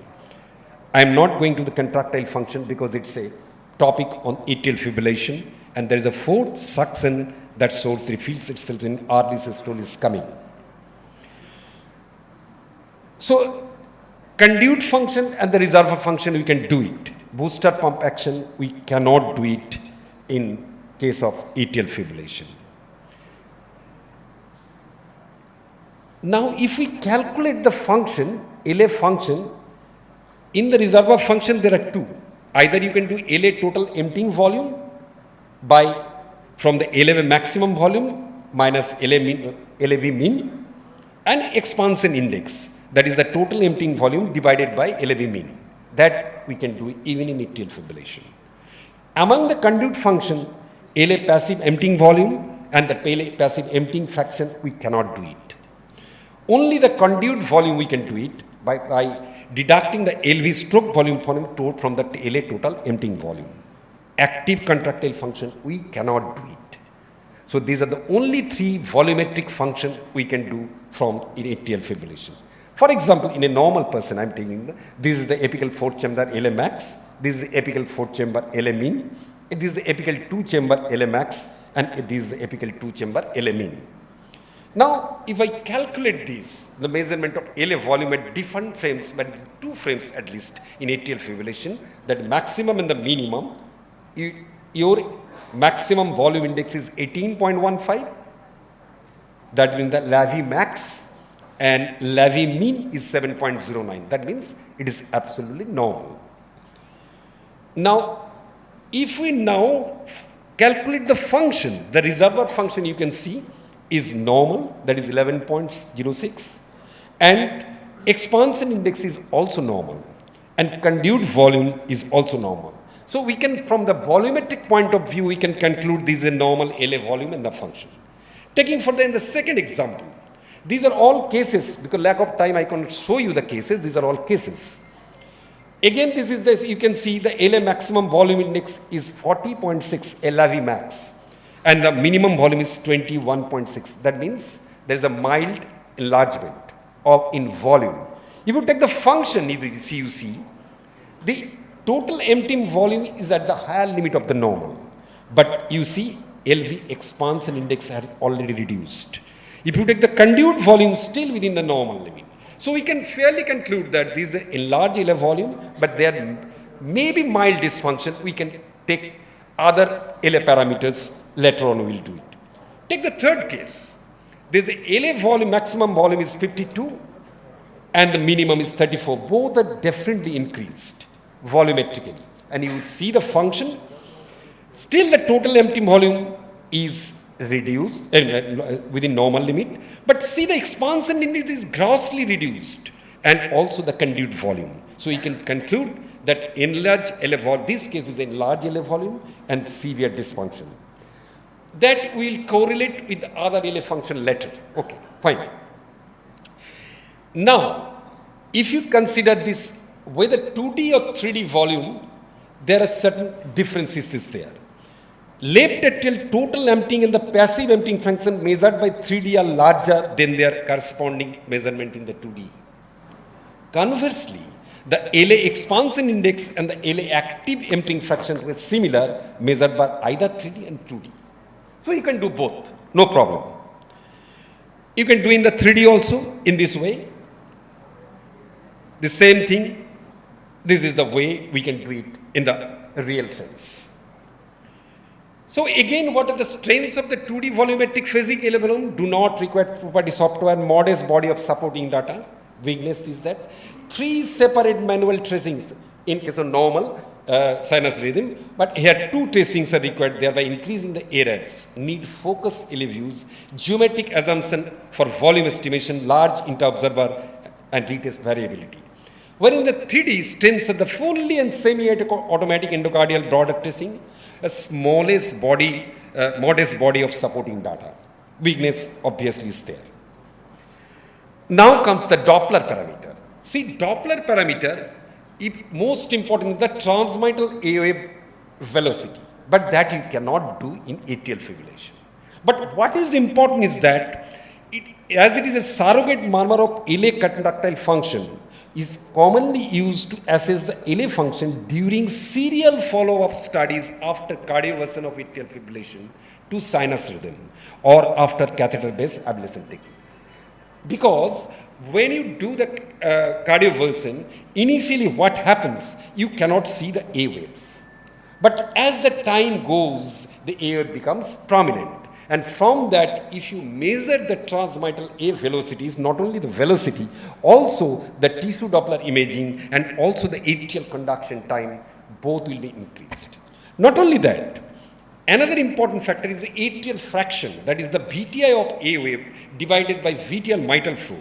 These atrial fractions demonstrated similar changes but with a slower normalization compared with the peak wave velocity with the restoration and the maintenance of sinus rhythm with cardioversion of A patient to sinus rhythm. So you can do either transmittal A velocity or the atrial function. But another important function is the LA function index that you can do even in atrial fibrillation because it is a rhythm independent parameter. What is the LA function index? It is the conglomeration of LA reservoir function, cardiac output and the LA size. So you get the LA emptying fraction, VTI LVOT divided by LAVI. These LA function index may be a more sensitive marker to identify deteriorating LA function over time due to atrial fibrillation or the persistent LA dysfunction after successful cardioversion. So that is a very, very important rhythm independent parameter. Now coming to the, after these two is the strain parameter. Strain and the strain rate we know that is the magnitude and the rate of LA myocardial deformation. There are two ways, TDI and the, of course, the GLS, global longitudinal strain. TDI would not do is because of the low reproducibility and the dependence on the angle of insonation. So what we do actually the 2D speckle tracking because the longitudinal strain.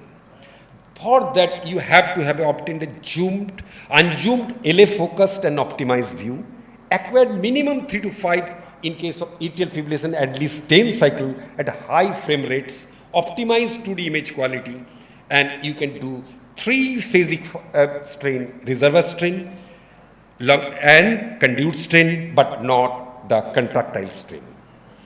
So you can do both the reservoir strain and the conduit strain. Here is a very important point is there. The way to take the zero reference point. It is always to take the R wave on the ECG as a zero reference point because it includes the fact that R wave is easier to identify than the P wave in the automatically detected software, and it can be used in the patient even with atrial fibrillation. So this is the way we take the zero reference point in the strain in the R wave and you can different in the LS strain. Both you can deal the reservoir strain, conduit strain, of course not in atrial fibrillation, the contractile strain. So take the first case, that is the LA reservoir function is there, normal LA volume and the function. If you take this patient, the LA strain, you will find the normal LA strain, absolutely normal LA strain.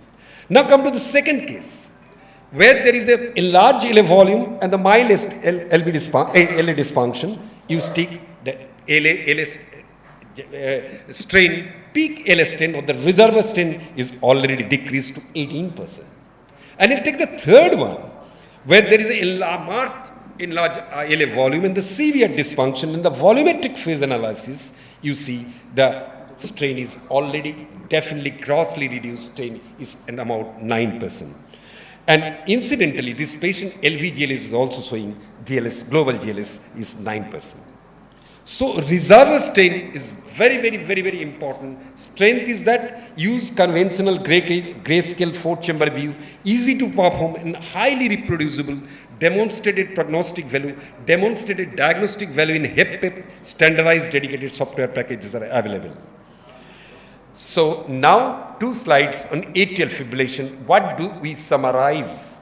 Reduce LA reservoir and the booster pump function it needs to increase risk of new onset atrial fibrillation in both the general and the cryptogenic stroke population.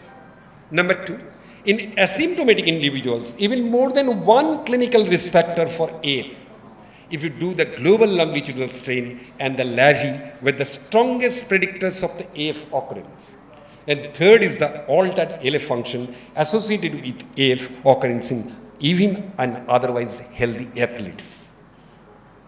Studies have demonstrated an association between the LA strain, extent of LA fibrosis, cardioembolic events, AF occurrence, and including increased hospitalization. Here, abnormal reservoir function, increased recurrence of AF after catheter-based ablation produced, measured by the pulse means peak longitudinal strain by LA strain or 3D LA volumes. LA reservoir function might be used for best predicting the success rate of procedure and individualized treatment and the follow-up. And in summary, LA reservoir function is a predictor of AF occurrence and the recurrence following ablation with associated value to determine thromboembolic risk.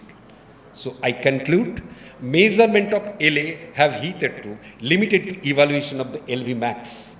But now there are emerging data to support the role of LV mean and phasic LA volumes as well as LA phasic function utilizing 2D strain analysis.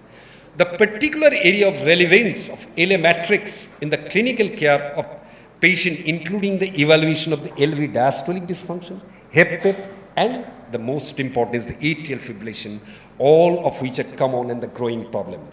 While more comprehensive and normative data and robust evidence of the prognostic utility of the newer technique, including the 3D and the strain analysis are warranted, it is likely that evaluation of not only the LA volume but LA function parameter will be included in the future guidelines for evaluation of the patient. Thank you.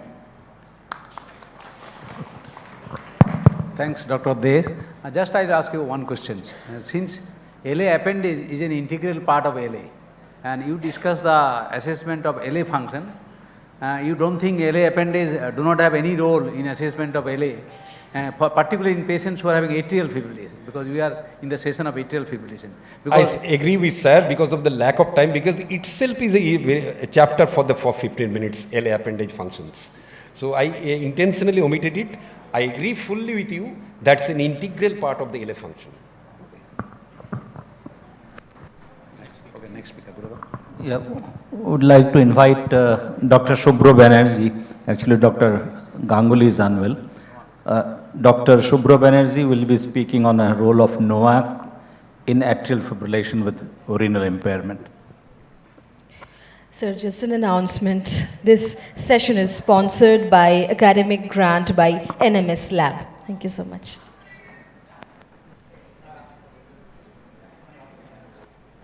Am I audible? Am I? Okay. We came to know that our friend Dr. Urunangshu Ganguly is indisposed only last night, and he won't be able to present. And I was stupid enough to volunteer and say, okay, I'll do the presentation. Now, today morning, when I woke up, more sober, I realized my folly, and I rang up at 8 o'clock in the morning, or maybe 7:30, the organizing secretary, and just told him, look, I've made a mistake. Either you find someone or scrap it. And what he said was, it's your headache now. Anyway, so what I did, I scrambled few slides, and if they don't make sense, please don't beat me up. So I'm going to talk on NOAC in patients with atrial fibrillation and renal impairment. Now we know that lower EGFR is associated with higher risk of death and cardiovascular events. So if you have renal dysfunction, you are at high risk of cardiovascular event and even death. And we also know that CKD, that is lower EGFR, is a risk factor for thrombotic and bleeding events in atrial fibrillation. So it's a double jeopardy. So the best choice of oral anticoagulation in a patient with renal dysfunction should be one that is effective, will prevent stroke, one that is safe, will not significantly increase bleeding, and thirdly, one which would not adversely affect the renal function. Now, we all realize this is utopian, because probably it's an ideal thing, and there won't be any particular oral anticoagulant which can achieve three of them.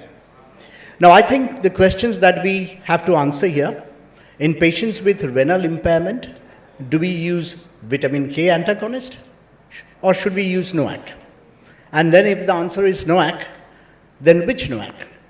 And which of the NOACs we would choose, does it depend on the renal function?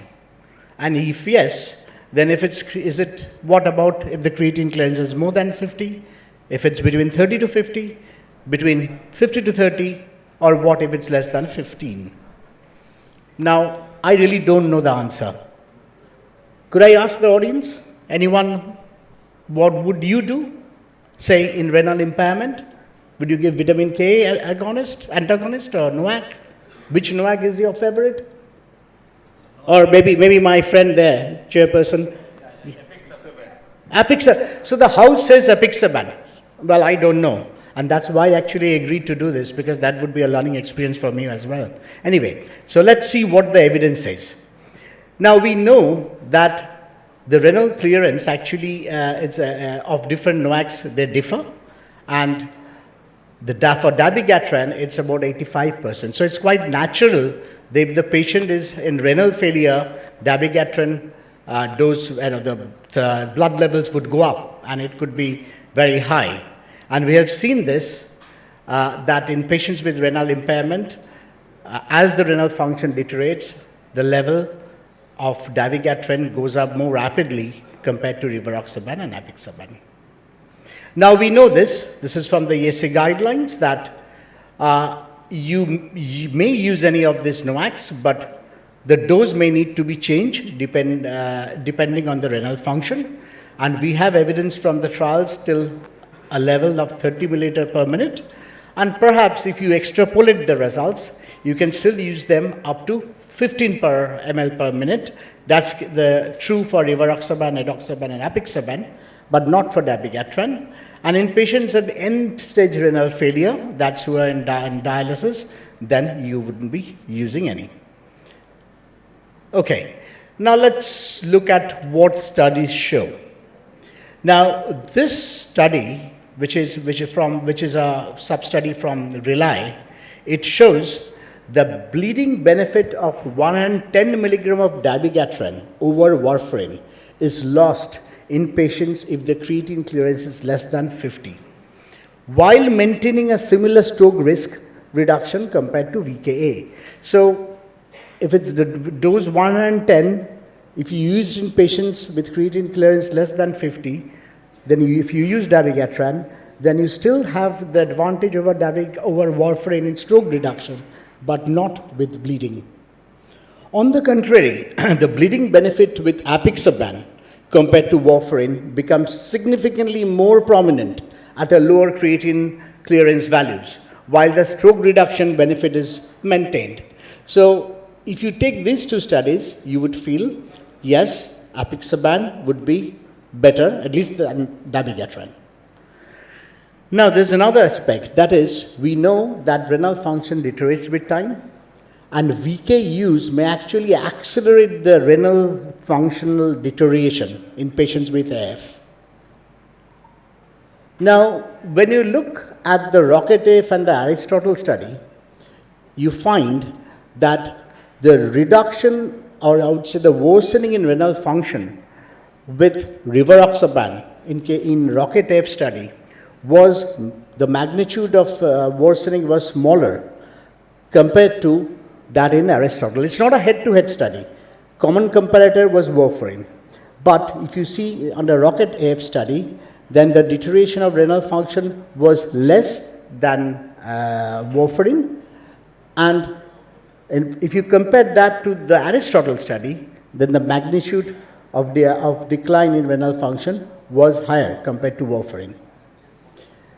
And this shows that the same thing, it actually takes into account all the three NOACs, and it shows that while in patients with renal dysfunction, apixaban didn't actually slow down the renal functional decline.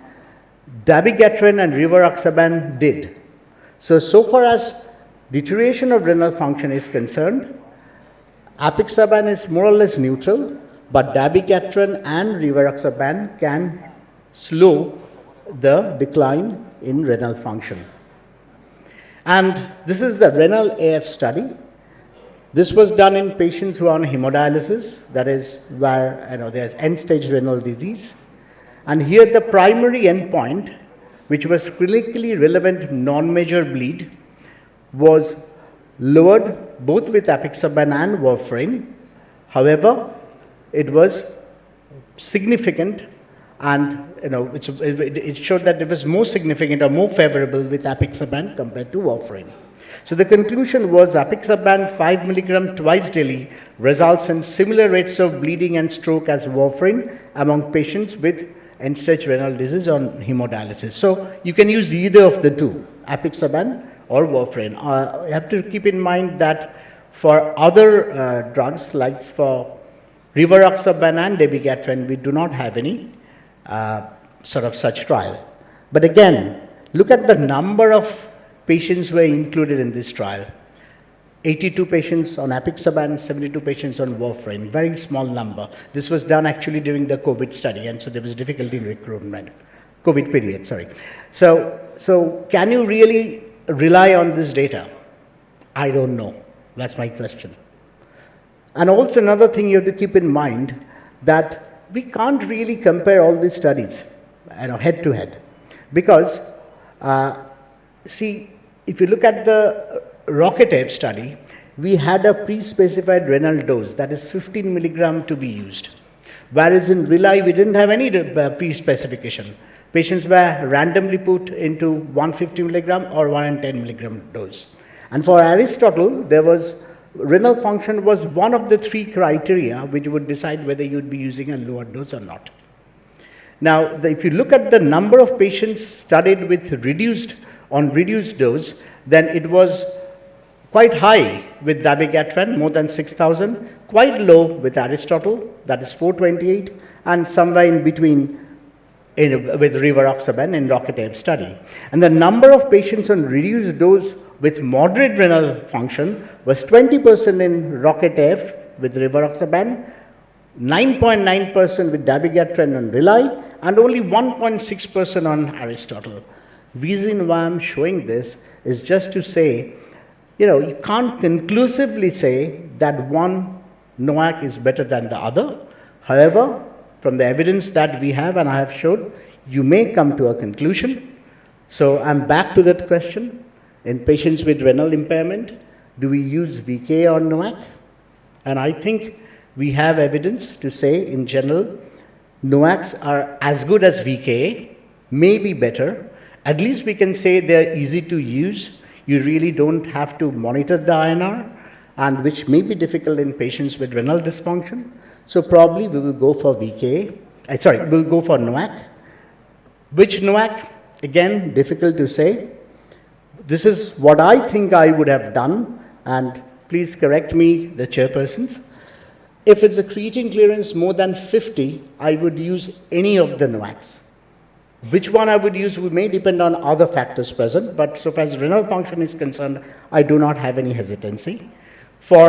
If the creatine clearance is between 30 to 50, my choice would be either rivaroxaban or dabigatran.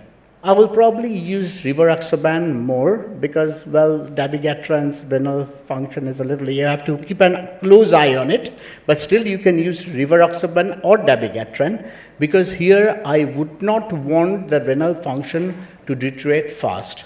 And for this, I do not have any evidence for apixaban. And if the creatine clearance is between 50 to 30, which one I would choose? I would choose apixaban, because here already deterioration has happened. And it's just one step from end-stage renal disease. Why do I bother about deterioration here? What I would rather bother is safety. And so far as safety is concerned, apixaban would cause less hemorrhage less bleeding compared to any other oral anticoagulant. And once it is less than 15, the patient is on dialysis. I think if I have to choose one, I'll choose apixaban because we at least have the renal AF study, at least some data to say apixaban is as good as rivaroxaban. Thank you very much.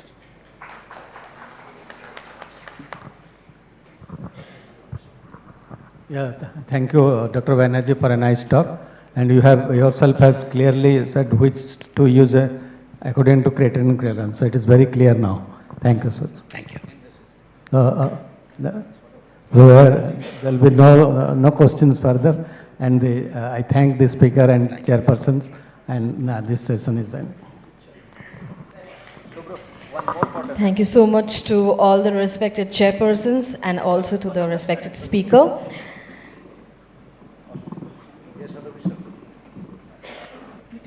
Good afternoon, everybody.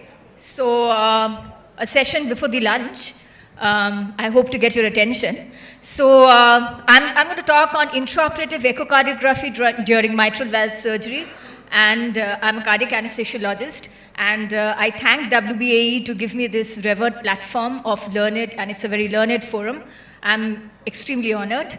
So, evolution is a universal rule. So, just to lighten the mood after very serious discussions. So, however, whatever I'm going to discuss regarding mitral valve surgery and intraoperative echocardiography, it has advanced from like 2D and M mode to something like mitral valve quantification, and it helps us in whether we choose to repair or to replace, and it has advanced hugely. So this is a very big topic, and I'm just going to give you a rough overview in 15 minutes. So the views of the mitral valve assessment, the TE views, as we all know, the mid-esophageal views, 4-chamber, 2-chamber, mid-esophageal commissural view, long axis view. So I'm not getting into the details of it.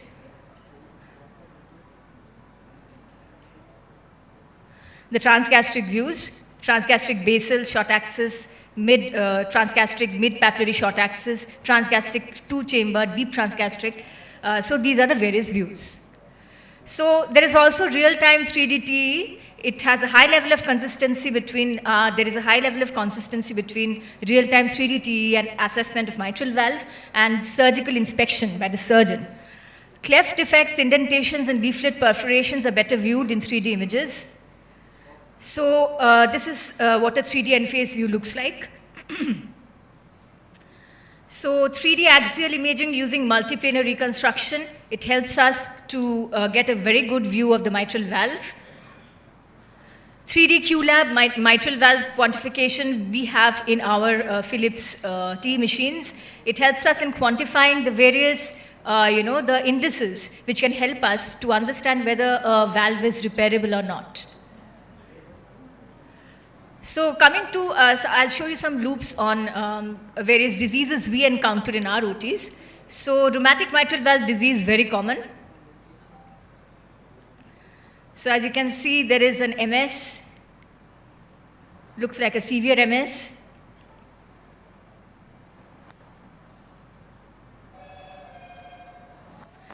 That's a combination of rheumatic MS and MR.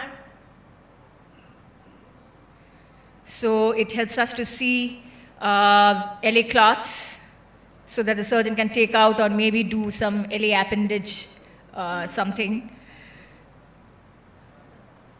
So this is a 3D end-phase mitral valve view showing a rheumatic mitral stenosis. You can see the fish mouth opening. So degenerative mitral stenosis, there is calcification at the annulus, as you can see, with a gradient, increased gradient across the mitral valve. Mitral valve endocarditis, as you can see here, there is a vegetation at the A3 level, and from the LA side, and from the ventricular side, you can see the perforation. Recently, we did this congenital abnormality of the mitral valve in a 13-year-old child who had this anterolateral patellar muscle was nearly was very rudimentary. We went for a mitral valve replacement because repair, the surgeon thought that repair would not be a very good option. Assessment of severity of mitral stenosis. I'm not getting into the details, we all know it. MVA assessment, the planimetry we do, pressure half-time method, we see the mean gradient across the valve. So this is how, as we all know, planimetry is done at the leaflet tips. We take the cursor there and then we do an explain to get the planimetry mitral valve area. 3D planimetry is now the in thing. Assessment of severity of MR, as we all know, various qualitative, semi-quantitative and quantitative way we can gauge the severity of mitral regurgitation. So the jet area method, area of the LA, of the mitral regurgitation jet versus the LA area. More than 40%, anything more than 40% is taken as severe. Vena contracta, we can measure the vena contracta. Density of MR jet V wave cutoff sign when we place a CW across the mitral inflow. Pulmonary venous systolic flow reversal. As you can appreciate, there's a wall hugging jet which indicates a severe MR. Quantitative assessment, again, I'm not going to go into the details. We all know regurgitant volume. We can calculate the regurgitant volume by the continuity equation, fraction, regurgitant fraction, effective regurgitant orifice area using the PISA method. So these are the various methods. So this is one of the studies we did recently. It has been done in our department and published in the Red Journal.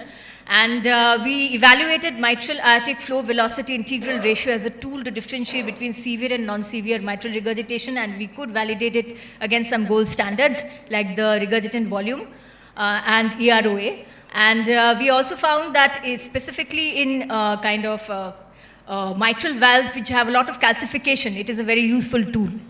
So however, it is subject to further larger prospective studies. So coming to some mitral valve surgeries, I'm going to talk about mitral valve replacement and mitral valve repair obviously, but very briefly. So the intraoperative TE in mitral valve disease has three major objectives: provide accurate diagnosis, pathophysiology and severity of MR and MS, detect associated pathologic lesions like PFO and ASD, estimation of likelihood of valve repairability and post-op evaluation of repair. So mitral valve replacement surgery, these are the various valves we use. The cage valve is no longer in use. These are the physiological washing jets, which are an integral part of the valve systems. We use this valve more often in our OTs. We also use single tilting disc as well. So this is a normally functioning bileaflet mechanical prosthetic valve in mitral position. Usual washing jets, no leaks. Okay. So a 3D end-phase view. So as you can appreciate here, there is a paravalvular leak outside the sewing ring, and as you can appreciate from this image, you can actually tell the surgeon where the leak is. So here the leak is at the 8 o'clock position, so that the surgeon can get an idea where to go for a further repair or take sutures maybe. So 3D localization, it becomes very easy for the surgeon if we can show the surgeon a 3D end-phase view of the paravalvular leak. So this is transvalvular versus paravalvular leak. Transvalvular, as you can appreciate here, it is at the sewing ring, and this is outside the sewing ring. Stuck leaflet prosthetic, as you can appreciate here, this leaflet is stuck here, and it is causing a regurgitation. It's not able to close properly because probably there is a preservation of this mitral valve, chordae, and the subvalvular apparatus, and some part of it is getting in the way of the leaflet to close. So while coming off pump, we can always tell the surgeon, you need to repair this. So prior TE era, this was like undetected. Pannus and thrombus across the mitral valve. This is all the aortic valve. This is how, obviously, you all know how a pannus looks like. That's a thrombus there. And post-thrombolysis, this is how it's looking like. So evaluation of prosthetic mitral valve, we all know. like we can measure the peak early velocity, mean gradient, pressure half time, the DVI method, effective orifice area, and also other associated LV size and function, LA size, RV size and function, and pulmonary artery pressures. So as you can appreciate here, the gradient, there is an obstruction. So like if the ratio of the VTI across the prosthetic mitral valve versus the LVOT is raised more than 2.2, likely it's a clue that probably there is a significant mechanical mitral regurgitation. So coming to mitral valve repair surgeries, as we all know, again, it's a repetition of what you know. It's of 3 types. So nowadays, I mean, from the 2011, this publication, it is type 4 and type 5 as well. Type 4 where there is SAM of the leaflets, and type 5 where it's a mixture of various conditions. So these are the various, as you can see, this type 2 Carpentier and showing billowing, prolapse and flail. So as you can appreciate here, there is a P2 prolapse. Carpentier 3B, there is an asymmetric leaflet tethering, and here you see a symmetric leaflet tethering. So what are the pre-repair evaluations? Structure of the mitral valve apparatus, function of the mitral valve leaflets according to Carpentier classification, severity of the mitral valve regurgitation, circumflex artery and its relation to the mitral valve annulus, evaluation of secondary or other coexisting abnormalities.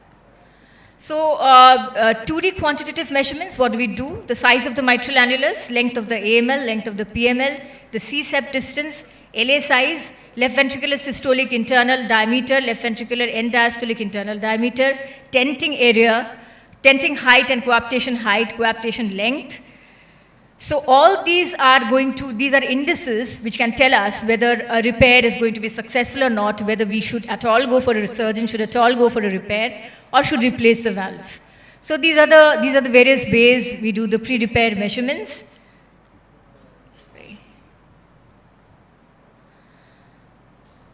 So nowadays, this is a 3D measurement of the leaflet length, and nowadays, of course, we have the 3D QLab mitral valve quantification, which can tell us about all these indices. So what are the unfavorable findings for mitral valve repair, especially in case of secondary MR? From all these indices, coaptation distance more than equal to 1 centimeter, tenting area more than 2.5, complex jets, posterolateral angle more than 45 degree, interpapillary muscle distance more than 20, global LV remodeling, lateral wall motion abnormality, all indicative that they are probably not very favorable for mitral valve repair. So as you can see here, degenerative type 2 localized prolapse, secondary 1 or 3B, they are probably more feasible for possibility of repair. Predictors of SAM, I'm not getting into these. You can always, pre-CPB, there are certain criteria, post-CPB, there are certain criteria which can tell us that possibly there is a SAM may happen. Once you place, an annuloplasty ring, maybe it's too small. So what are these are the various surgeries for mitral valve repair: annuloplasty ring implantation, artificial Gaudy implantation, Gaudy transfer, Gaudy shortening or papillary muscle shortening, resection of valve leaflets, edge-to-edge technique, repair techniques for type 1 and type 3. So as you can see here, this is the full annuloplasty and this is the partial annuloplasty ring placed. So it can be complete or partial. The ring can be rigid, semi-rigid, or selectively flexible. It can be flat or saddle-shaped, and each has its own pros and cons. So sizing of the ring is very important. It is usually based on the AML length, intertrigonal distance, intercommissural distance. As you can see, we have measured here. So this is a Barlow's, and this is fibroelastic deficiency. With excessive mobility and more than one segments involved, it becomes difficult for a repair. So here This is one of the options, quadrangular resection and sliding plasty. Triangular resection, you can see we have done it here. These are the echo images. Post-repair images, pre and post. That's a 3D. You can see there's a prolapsing segment. After resection, it's not there. So leaflet plication and folding leaflet, plasty. We have done it here. You can see that it is not there after the repair. Alfieri repair. So this is pre-repair, and you can appreciate the post-repair. You can see the two orifices. So that's a 3D end-phase view. You can appreciate the Alfieri repair which has been done.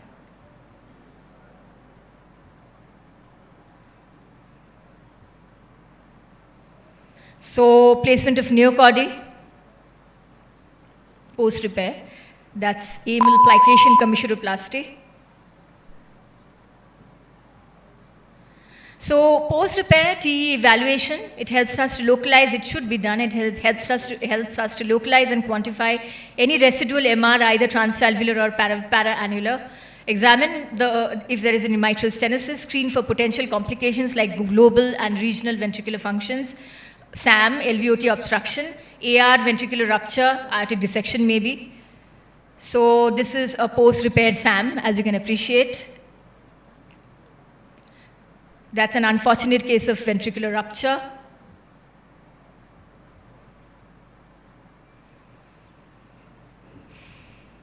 So I've come to the end of my discussion, of my talk, and if any questions, I can take them. Dr. Showmidas, you have given a wonderful presentation, and it is very wonderful that you are doing job of anesthetist and echocardiography, both. Thank so you. You can help the surgeons at the same place. Absolutely, it is a must. T during valve surgery is a must. Yes. It's wonderful that both the job done by you, a single person can handle both the things. It's a very nice to know. If any question, you can ask.